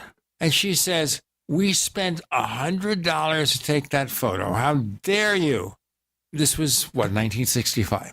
10 years later, the first thing that came to her mind when she saw me was, because I looked pretty much the same except being 10 years older, oh, you're the one who ran that photo. And I thought to myself, really? Is that all she has thought about in 10 years? Yeah, probably so. Where you were concerned, that was forever associated in her mind. That convention, I just decided, as I said in my first and only self-published book, Saucers and Sorcerers, which is totally out of print, so good luck finding it. Some rare book people have it. I don't get anything for it, and I never did. I mean, it was for $1. In fact, it was that book that I got in my original fight with Jerry Clark. But anyway, at that convention, I was very concerned because the big UFO groups, which I thought by then, I was convinced they were on totally the wrong track and were people like Coral Lorenzen and Dick Hall, and I would not abide that. So I went up a week early, and all of the radio interviews that were available locally, I set a tone for the convention. I think I was there with Rick and Ed Beeble, or I forget who was there, but we had a little group of people that, were basically sabotaging the convention. And I do remember that everybody who was alive in ufology was there, as they were at that convention that Fate put on in Chicago in the same era. In fact, Kenneth Arnold was there. Margaret Mead was there. I mean, it was briefly with Mosley chasing her for an autograph. But I do remember that one of the things that I wanted to do was any press that was there, and there was some, to give pretty much what I've been saying tonight with Psalm Quantum, because I wasn't yet sufficiently versed in that to defend the position. Just my instinct was we need a theory that is more in line with alternate dimensions concepts rather than spaceship. Gene and I and 2 or 3 other people, I hope you remember this, Gene, because sometimes you don't remember my story like the Wanacue story. But we went to a hotel room with a reporter from, it may have been the National Enquirer or one of their competitors. I think it was one of their competitors at that time. Major circulation, but, they were looking for a flying saucer story. And we basically said, these theories that people have don't correspond to the phenomena as it is manifesting. And we went on and on and on, as I will tend to do. And Gene was doing it too. And this reporter is just writing things down and taking it all in. And then when we ran out of breath or ran out of something to drink or whatever we were doing, or smoking, as the case may have been, the guy didn't say anything for a minute, like he was trying to figure out what would be the diplomatic thing to say at this point. He looked at us and he said, "You guys don't believe any of this stuff, do we?" Stuff was not the word he used, as I recall. And we just smiled and said, "No, we don't. We don't believe in NICAP. We don't believe in fairies. We don't believe we don't believe that the moon is inhabited." We went through, we don't believe. And he was just like, "Then what are you doing at this convention?" And we said something like, "Trying to save ufology." And whether he got it or not, I don't know. So I remember his article, which came out a week or 2 later, was at every checkout in the United States and Texas, was very favorable to us and not so favorable to the convention organizers. But I got Charlie Hickson drunk and got his drunken version of his story, and it checked out. I mean, he was under the table. I wasn't. And he was, the story stayed the same. So I did the right kind of interview. I can't imagine Coral Lorenzen doing that kind of interview with Hickson. She might have bought into his story, but it was the cold, sober version, and she didn't apparently know any good Latin because in vino veritas. Actually, it was more like bourbon because Mosley was there and it had to be. But Remember when I used to visit Mosley every night? He'd have VAT 69 whiskey, and he'd have something that you smoke and inhale. And he had a light organ. That was his only technological device. At least he did one of those things you plug into your stereo that would like go with the music, that type of thing. Yeah, a very early version of that. You know, it was simple. It got activated, or lights got activated, and it was behind a plastic thing. I had one too. You got it from Radio Shack or something, right? Yeah, but he got it. I mean, it was a big one. Jim was well-to-do, and it was a big one. I had, like 14 different ones, but then I had every gadget in the universe because I was a gadgeteer. Still am. I just don't. So what was the trippy music back then that you'd listen to, like what, Jefferson Airplane, or was that even too... That's not trippy. No? Okay, what would be trippy back in those days? MC5, maybe? I don't know what Jim's taste in music was. This is before Pink Floyd, I guess, eh? He used hep instead of hip. That says something. I mean, consider he was a generation older than us, and by rights should have been dead many, many years ago. But actually, I mean, because like I said, I don't think I ever saw him draw a sober breath or not have a cigarette in his mouth. But he did live into his 80s, so yeah. Yeah, but his father did too. His father outlived him, unfortunately. And there are lots of things that can be said about that, other than his father was an anti-Semite. Yes, and he lived in Atlanta and was an associate of Gerald L.K. Smith, the most notorious anti-Semite in America. But so were some Smith's associates, included several members of the NICAP board. However... Wait, which ones? I don't remember. I mean, they were the original list, and where I got the original list was Ray Palmer printed it. So you've still got copies of Flying Saucers, which I don't. You will find it in his anti-NICAP issue, which I think we provoked, right? Yes, indeed. We provoked a lot of things, but this is where we were at our peak. Yes, we were. We were fine young men dedicated to mayhem and truth, justice, and the Canadian way. Oh, Canada. And we're legalizing up here this summer, by the way. So I understand. Yeah. Just think, a couple of former teen ufologists takes over the industry. Hey, let's go back a bit. We just outlived everybody. That's Alan. Poor Halpern. He's actually an intellectual and an academic, and of course, nobody pays any attention to him except me. I mean, he publishes this blog on WordPress, which sort of dooms it right there. But it's a really, really, it would go over really well in Calgary, although he's in North Carolina now. I think an unlikely place for him. He's been on the Paracast a couple of times. Oh, he came to the reunion of the National UFO Conference, and we had a good time together because I don't know anybody else that speaks fairly fluent Hebrew, and he does. So we between my interviews with Beckley, I didn't interview him; he interviewed me. We got to do our break here, folks. Got to do our break. Alan Greenfield, Gene Steinberg, J. Randall Murphy, and you're in the Paracast.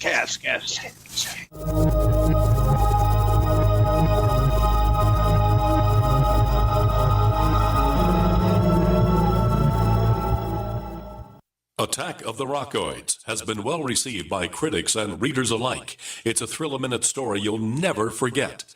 A former U.S. military intelligence officer is haunted by intense dreams about a beautiful woman pleading for his help after a terrible battle in outer space.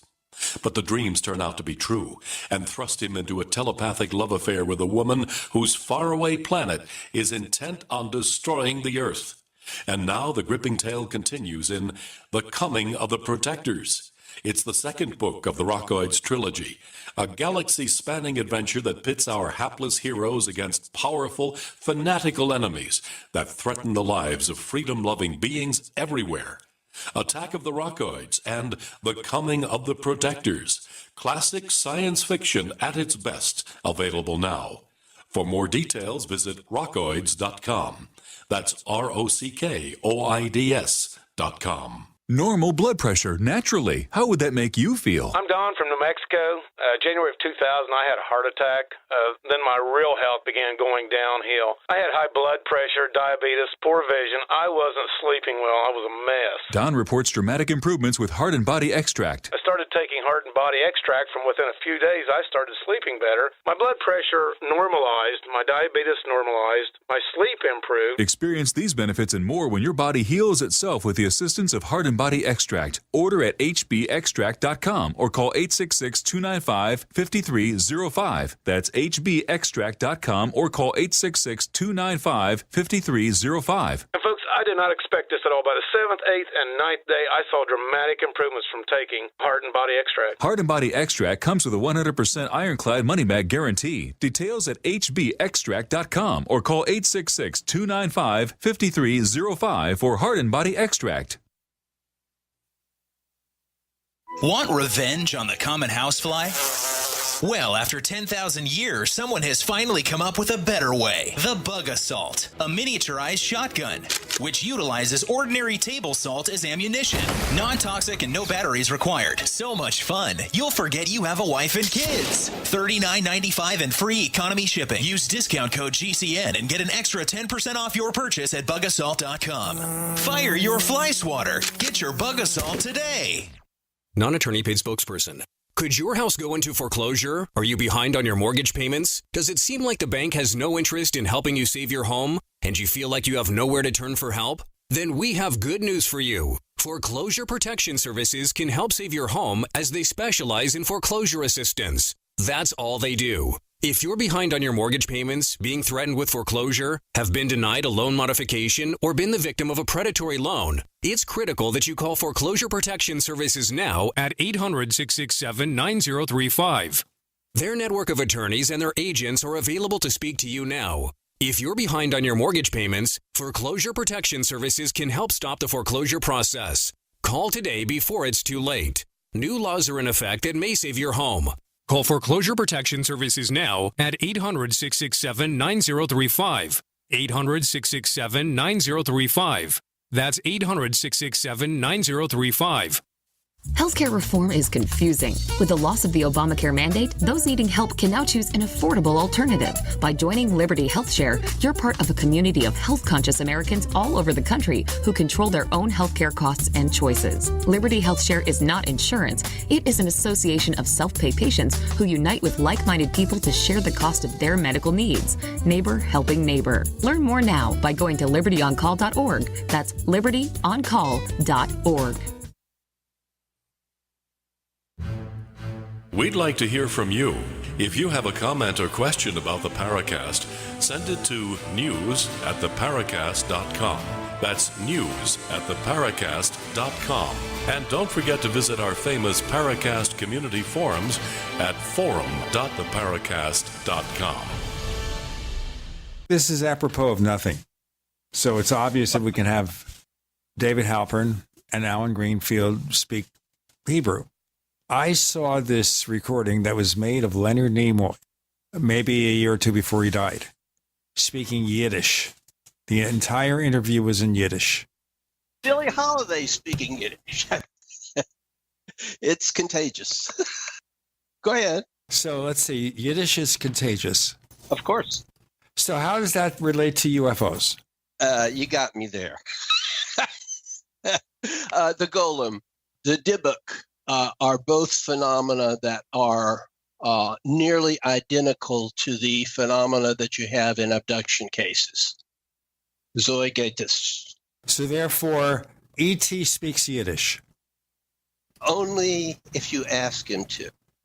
Just think in the movie Earth versus the Flying Saucers, the aliens could speak every language. Oh, yeah. Remember? That would be really ironic, that whole thing there, because the Nazis claim to be in cahoots with them as well. And of course, we've got the UFOs with the Nazi insignia on it. So if they were in any way Jewish, I even did a show on that on TV on the History Channel, one of many that I did on the History Channel, until I said, this is a bunch of hooey, to be polite about it. And they never invited me back after that. But Anyway, I think the whole Nazi UFO connection is someone translate for me. I know the translation, but I really don't know how to do it on a program that young folks might be listening to. Well, Alan, getting back to the multidimensional or the alternate universe idea, we may have touched on this last time you were on the show. I'm not sure, but we have this thing that's become a little bit more popular out there on the YouTube and so on, where it's called the Mandela effect. Mm-hmm. What they think is that, where one of the ideas of this is that we're getting these pieces of reality mixed up.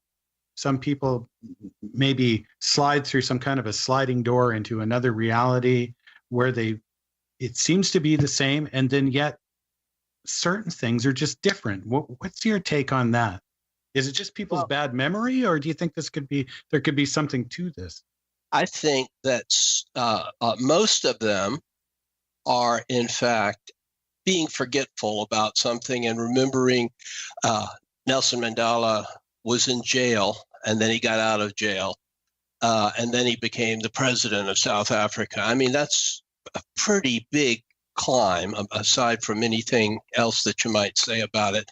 And people remembering his funeral is sort of the conflation of the fact that he was still alive when the Mandela effect was coined in that way, because he was, in fact, still alive until, 2 years ago?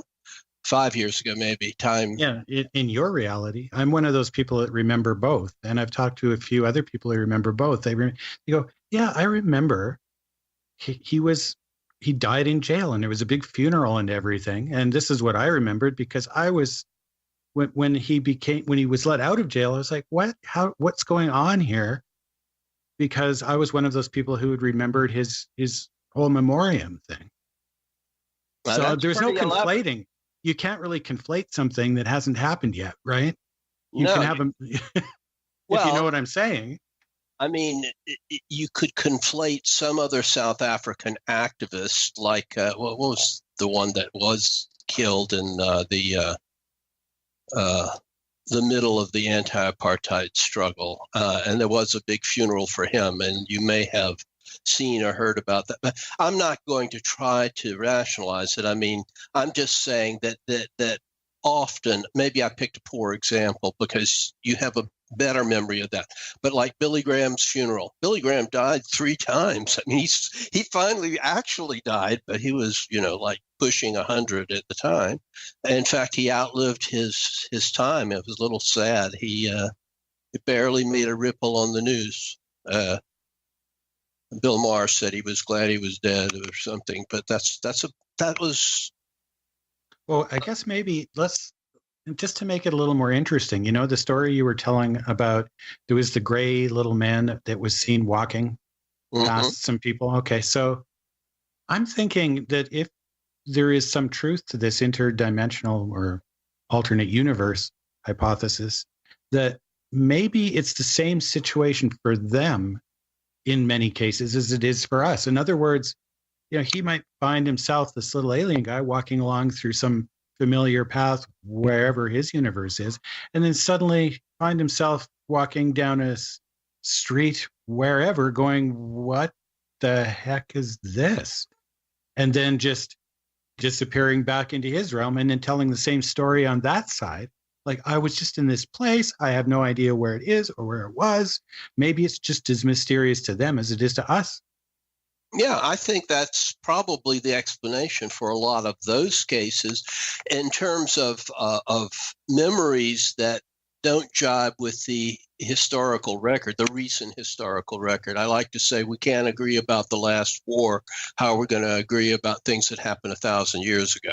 That's there's some truth in that, but history has a speculative edge to it that is annoying to people like me that are very, very much history junkies. But of course, history is owned by the victors, as they say. And not always. I mean, probably the Gnostic scriptures that were dug up are at this point more fascinating to more people than conventional biblical studies, simply because they were suppressed for so long, and then they were stumbled upon, literally. Not I mean, like the Dead Sea Scrolls? but Stuff? Yeah. they were both stumbled upon at approximately the same time in different countries. But at the time that the state of Israel came into, you can, make, and at the end of the Holocaust, you can make that, say this is a synchronicity, or this is a significant chain of events, or one has nothing to do with the other, or it has a causal relationship, as in things were being stirred up in the Holy Land, and therefore the Bedouin were out searching for things to either burn or sell to, the economic explanations, semi-Marxian stuff. But as I said, Marx and Jesus have gone the way of all flesh. So we have to come up with something new and better than that. Anyway, I think there's some credibility to that. And there are even more dramatic stories, like the woman who woke up in the wrong world and the guy who was, I can cite the specifics here, but I can't do it offhand. I would have to go to my sources. But paraphrase. It sounds like it could be interesting. And before you paraphrase, Alan Greenfield, ladies and gentlemen, is preparing to paraphrase. He's meditating right now. I see him, and he's pursing his lips, or he's giving his wife her purse or something like that, or saying Om or whatever. We've got Alan and Gene and Randall. You're in the Paracast. Paracast.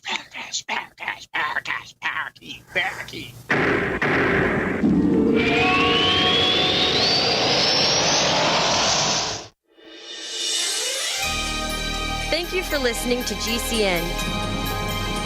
Be sure to visit GCNlive.com today. If you like alkaline water, or know someone that does, you're going to love the Dylan Living Water Bottle. It creates alkaline water on the go while reducing plastic waste and saving you money. Made with surgical-grade stainless steel, the Dylan bottle increases the pH up to 9 to deliver both alkaline and antioxidant water anywhere you want it. Alkaline water is healthier, tastes better, and can even boost energy. The Dylan bottle makes it easy and affordable to be healthy and achieve optimal hydration. Get your Dylan bottle today at byln.co. That's byln.co. You've been hearing Dr. Wallach talking about 90 essential nutrients, keeping the body healthy. GCNteam.com now has Beyond Tangy Tangerine tablets, 60 plant-derived minerals, 16 vitamins, 12 amino acids, packed in a powerful tablet. But that's not it. 160,000 auric points, a knockout punch to free radicals. Call 877-878-4203 or go to GCNteam.com. That's 877-878-4203.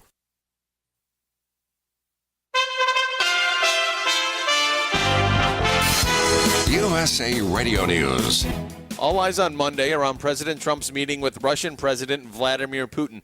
Now we're hearing after the meeting on Monday there will be a joint news conference. Senator Lindsey Graham has a prediction for this meeting. I have a lot of faith in President Trump. Putin ran over Obama because he was so weak in the eyes of President Putin. President Trump needs to convince President Putin that he wants a better relationship, but things have to change to get it.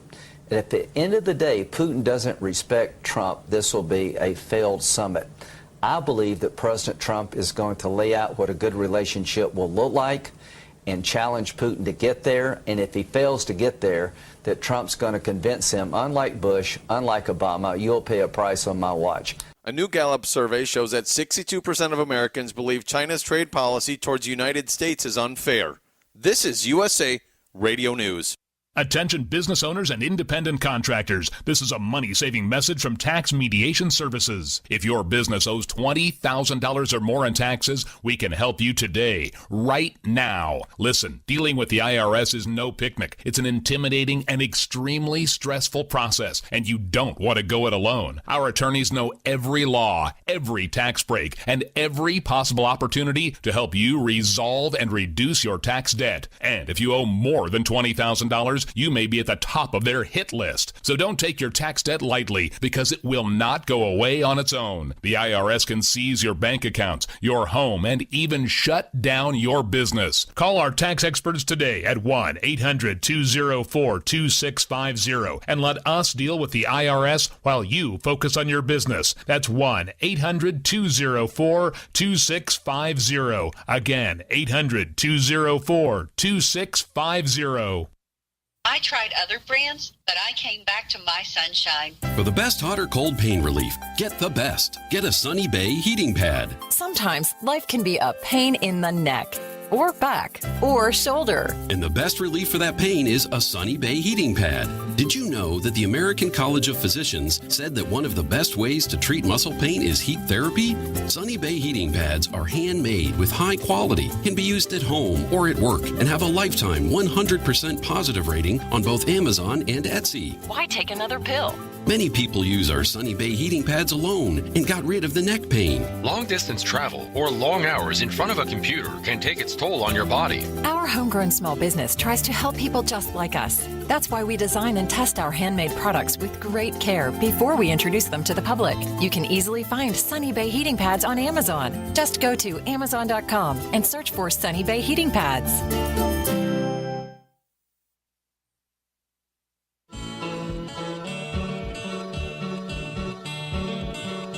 This is Micah Hanks of the Gralien Report, and you're listening to the Paracast, the gold standard of paranormal radio.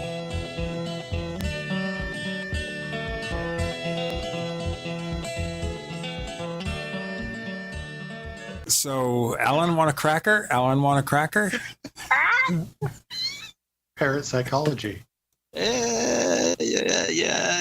I was married to a girl that had one of those African greys, which are the most intelligent bird, I think.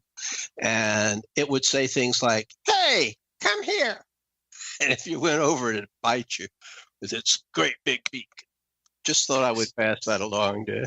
Okay, you were going to tell us a story about one of the incidents. Okay, so this woman, I believe it was in Southern California, maybe San Diego. I'll have to look up the case, but the general outline is she awoke next to the person who was the husband of her physical body and said, "Where am I?" And she had not suffered a stroke or anything. I mean, she was from another universe as far as what she said was concerned. She was not married to this guy. She didn't live in Southern California. She was from the Portuguese Republic of America or something, some plausible variation of history. Of course, since she persisted in saying that sort of thing, they did, fMRI and various psych tests. Apparently, there was nothing wrong with her other than the distress that she had at waking up in a different world altogether.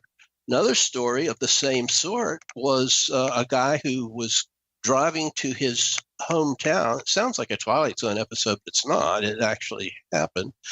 And he arrives, and it's a different town altogether. It's not just that his memories are of, if I go to my hometown, it is definitely, I assure you, quite different from the way it was when I was a kid.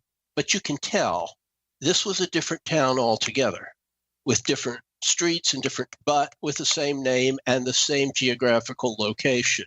And he was totally at a loss as to where he had made a wrong turn, as it were, into another reality.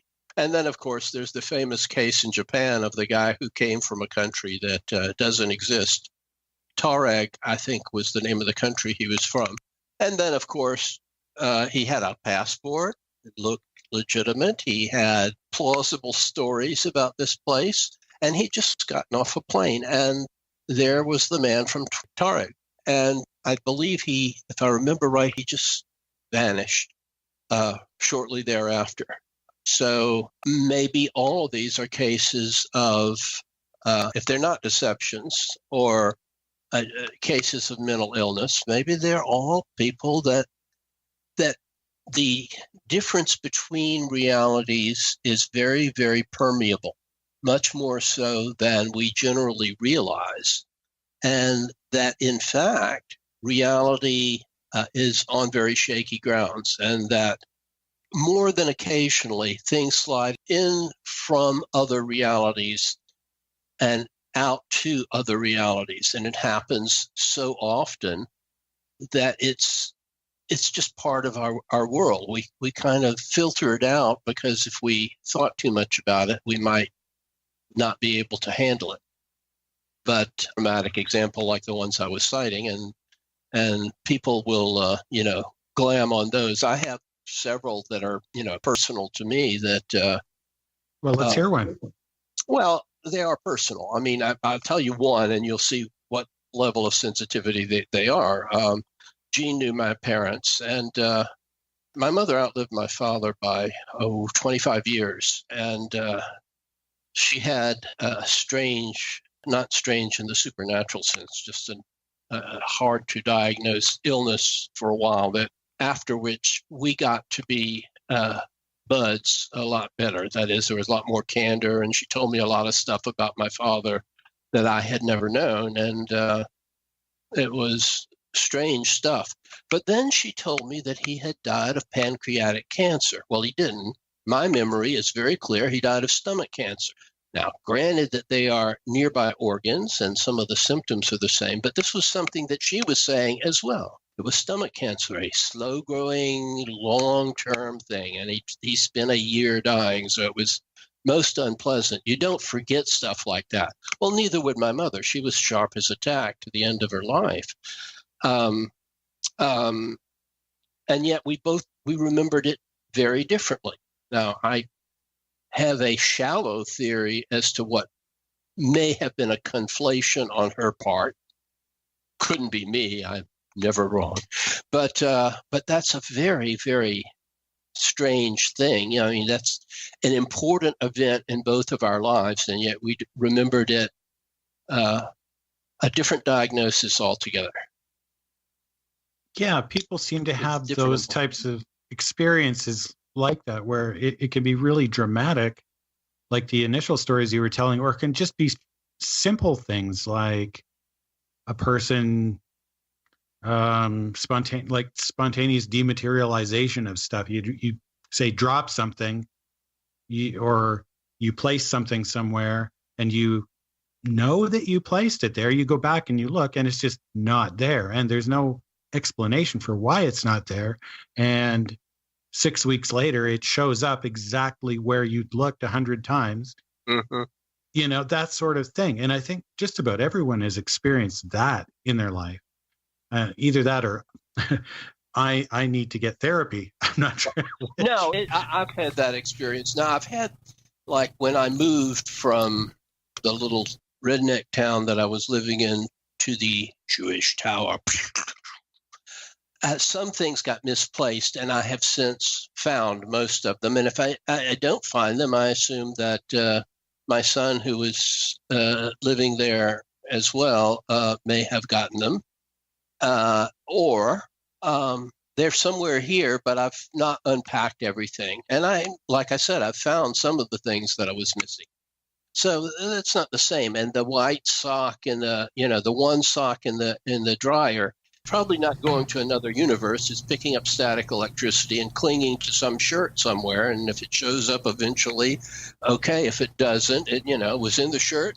You wore the shirt, dropped out of the shirt, while you were out in public, and is gone. I mean, but that's very common. However, if it's something like a photo or a memento or something, and you sit it in a just so place, and it sits in that just so place all the time, and it's gone, and you look in the just so place, and then you look down on the floor, anywhere it might have bounced, you go get a flashlight. Does this sound familiar?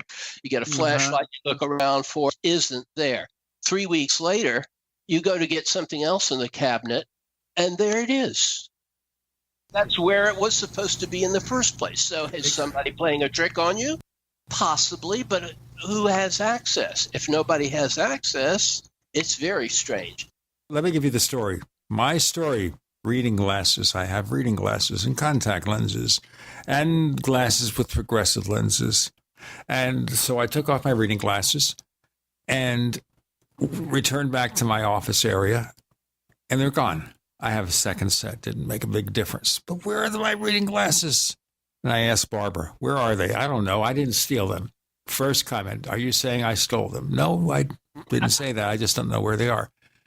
2 weeks later, I'm looking over at my inkjet printer, which is straight ahead. Now, I stare at that printer all the time when I'm recording a show, or at least when I was living in this particular location, I would stare towards the left. Not that the show was left wing, but I'd stare towards the left and I'd look at the printer.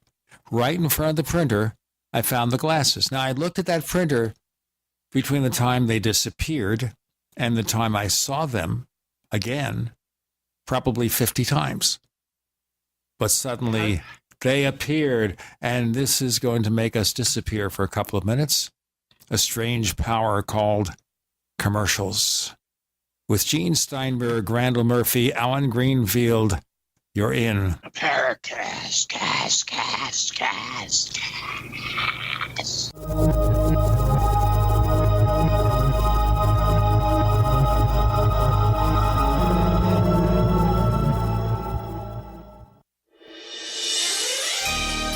Thank you for listening to GCN. Be sure to visit GCNlive.com today. As you know, neighbors, web hosting can be pretty cheap, but not all hosting is the same. DreamHost wins Best of Awards year after year.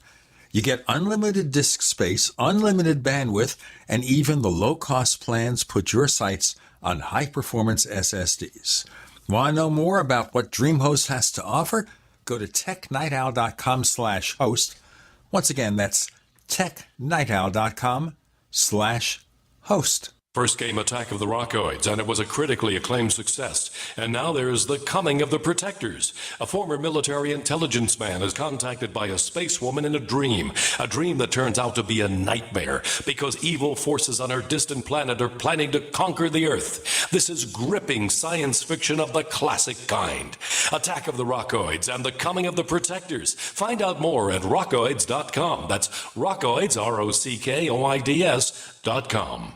Bacon lovers, we ship free. Try our amazing bacon. No refrigeration required. Proprietary value-added packaging provides 10-year shelf life and protects the leanest, thickest, center-cut, fully cooked bacon in America today. Ready to eat right from the pouch or warm and serve. Savory and delicious. Wholesale price for your everyday use. Order today at readytoeatbacon.com. readytoeatbacon.com. Looking for that edge during those intimate moments? We see many ads for enhancement, but the side effects include death. At GCN Team, we should change the Healthy Body, Brain, and Heart Pack to the Healthy Libido Pack. The brain and heart are not the only organs that require a healthy vascular system. For proper blood flow at the right moment, go to GCNteam.com or call 877-878-4203. That's 877-878-4203. That's 877-878-4203.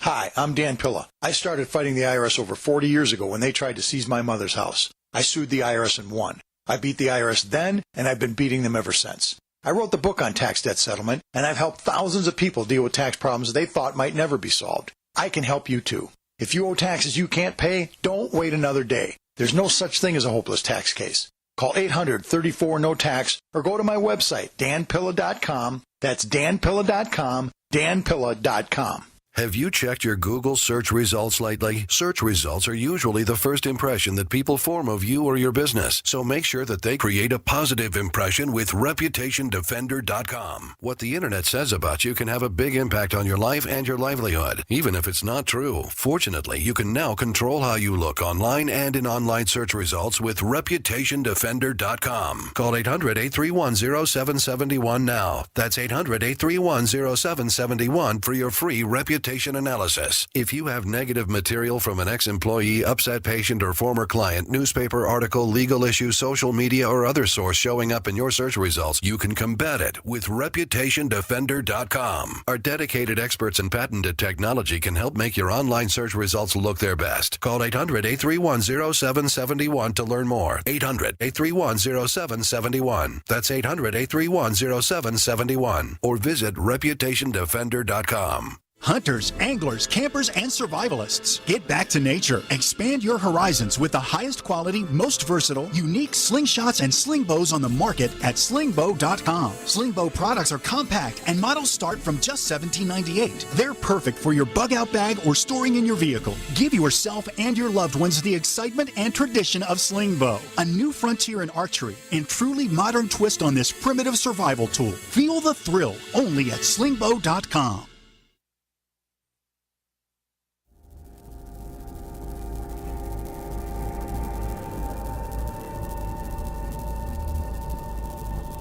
This is Robert Hastings, author of UFOs and Nukes, and you're listening to the Paracast, the gold standard of paranormal radio.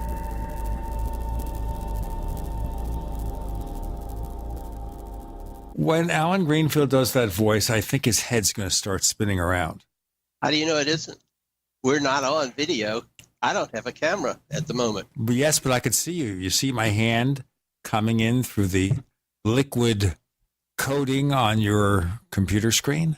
If you get threatening, I'll show that picture of you and Ralph Lale. And still have that recording? That would be a very valuable item to transfer to disk, digitize. I ran across a few tapes the other day when I was opening an old box. Unfortunately, that box is in storage now, but if I ever go back, I would turn on a tape recorder and see what's going on. I transferred a lot of things to digital media and I threw all my cassettes away because I have nothing left to play them on. But I do have like the MUFON 1971 convention, which I simultaneously went to, and because there was another meeting in St. Louis to organize something called the Libertarian Party, I went to that too. So I'm not a libertarian, but I went anyway. It seemed to be where the action might be. And I have an interview with Stan Friedman on it, a long interview, where actually we were discussing some of the stuff we're discussing tonight. Of course, his view was very conventional, Roswell, other things. Roswell, balloon, or something like a balloon. No, there were bodies there. Yeah, sure. And if you believe that, I have a bridge that goes to Brooklyn. Gene will tell you all about it. Well, you see, you first have to pay to buy the bridge. And because we've learned from the great Bernie Madoff, we sell the bridge and we return a profit to the first 50 people who buy the bridge. Unfortunately, the next 2,000 people who buy the bridge, well, there it goes. Bernie Madoff. He disappeared completely. He must have been abducted by aliens or Salvadorian aliens. I haven't seen him around. You know how, by the way, if you want to really go into the spookier side of the alternate dimensions notion, it gets almost to be Shaverian, because the number of people who disappear without a trace and don't show back up every year is amazingly high. Some are people that have been sold into slavery and sex trade and whatever, but it's a staggering number. I can't tell you what it is offhand, but it's like 6 or 7 figures every year. And I'm not talking about cases of disappearances that show up or people who had reason. I'm sure Bernie Madoff, if he had had the opportunity, would have made off. But instead of breaking rocks or whatever they do these days in the extra country in North America known as the American prison system, it's a large number of people that just drop off the face of the earth. I say that the Andrew Lang case was a made-up thing. It wasn't made up by Frank Edwards. He got it from an 1890s newspaper, which on a dull day, every newspaper in those days would make up a story, sort of like the Inquirer now, but the Federal Inquirer, as it will become known. I think that that's an astonishing number and begs for some sort of a weird explanation of some sort. Shaver would have said, oh, I took them to the caves. But between that and dropping out of our dimension into another, maybe the Andrew Lang case is a parallel to things that have actually happened routinely all the time, because he disappeared right in front of people. And I've just been binge watching one of my favorite. The Andrew Lang case? Maybe I'm not familiar with that. What is that about? You've probably read it and forgotten about it, because Frank Edwards definitely had it in one of his early books. I know, because when I was a teen, I read everything he wrote, and it was in either Stranger Than Science or Strangest of All. I'm sure of that. 35-cent paperback. Quite possible. Can you remind the audience? In the 1890s, as I recall, may have been as far back as the 1880s, a man and his family were living on a farm, I think, somewhere here in the South, but where, I don't know. It's all south to you, so it doesn't matter. Not Eugene. It's all north to you. It's all north to the north, and to the south is a wall, a great big Chinese wall. And it will have as big an effect as the Great Wall of China did. None. Well, maybe fewer people will go missing. So you're Andrew Lang. So David Paulides, you think he's onto something? Yeah, that's I would not naysay it. Lang disappeared in front of his family. And for days thereafter, you could hear his voice in the air. But then that died down and he was gone. Now, maybe the earth swallowed him up. There are sinkholes in Florida, interestingly enough, in the same areas where you see UFOs and have close encounter cases. There are also sinkholes that swallow cars occasionally. But this was in North Carolina or somewhere like that, and not a likely place for it to be a sinkhole. And they didn't see a sinkhole. They just, 1 second he's there, and the next minute he's departed. Next second he's departed. Like the series The Leftovers, which I'm very fond of. I'm going to commit the great sin here and mention that there was a Star Trek episode where there was I think it was some sort of transporter accident, and Kirk ended up floating in between realities, and he'd appear in some part of the ship to some people and then disappear. And Bones thought that she was going nuts and that people were just seeing things, but he was really just stuck in between dimensions somehow, floating around. The original Star Trek, I bought every episode. It's very interesting in these early days, Alan and I, we'd call each other a lot, or he'd call me more often than I him because he had more money then. And I remember distinctively when Batman was on, the first season, Batman was on. You mean like with Adam West? Adam West and Burt Ward. It was twice a week, I think, Wednesday and Thursday. Did you accidentally summon me? Batgirl. It's Batgirl, yes. Ladies and gentlemen, it's Batgirl. I really wasn't prepared for this, but there she is, Batgirl. So anyway, we would talk on the phone for like half an hour about that stupid episode that we were watching at the age of, whenever, 1966, I think it was. Yeah, well, actually, one time when I was in New York, I don't remember what the occasion was, but you and I went to a movie, and aside for your telling me how you got out of the draft, it was a patriotic move, I think. I didn't have bone spurs. No. You told me a story about glasses and staying up all night, so your eyes were blurred. And we watched one of the two Batman serials from the 1940s complete at some theater in Midtown Manhattan, that secondary theater. Do you remember that? Yes, Lewis Wilson played Batman. And the costume was so amateurish. Listen, Alan Greenfield, we need to ask you, if we want to know more about the things you do or don't do, where do we check you out? Go to my Facebook page now. There are a lot of places you can see my stuff, and you can just Google my name. That's Alan, Allen, Greenfield, like it sounds. And you will see me all over the internet because I've been on it since it was the ARPANET. So it goes back a long way. But my Facebook page is under T. Allen Greenfield, author. That's not my design. I had another page, and they pulled it during the period where they decided the mean old Russians in Leningrad, or whatever they call it, St. Petersburg, excuse me. I just committed heresy, were infiltrating Facebook. This sounds incredibly familiar. Let's end it there because we'll leave a cliffhanger for the next appearance of Alan Greenfield. He should be on more often. I sure should. Yes, he More should, than once sure. a year. Yes. And guess what?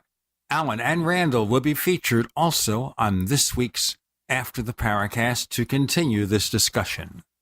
You can find us on Facebook. We have 2 Facebook fan clubs until they decide if they were infiltrated and make it one. I have no idea. We're the Paracast on Twitter. We have the Paracast Plus, where you can get a copy of the show free of the network ads. And you can also get the After the Paracast podcast, where you never know what's going to happen next. And guess what? We don't either. That's what makes it so much fun. And you can learn more if you go to plus.theparacast.com. plus.theparacast.com. We give you instructions, simple sign up, all that good stuff. Special thanks to our guest co-host, J. Randall Murphy, and to Alan Greenfield, the one, the only, my best friend, or one of my best friends. Thank you for joining us.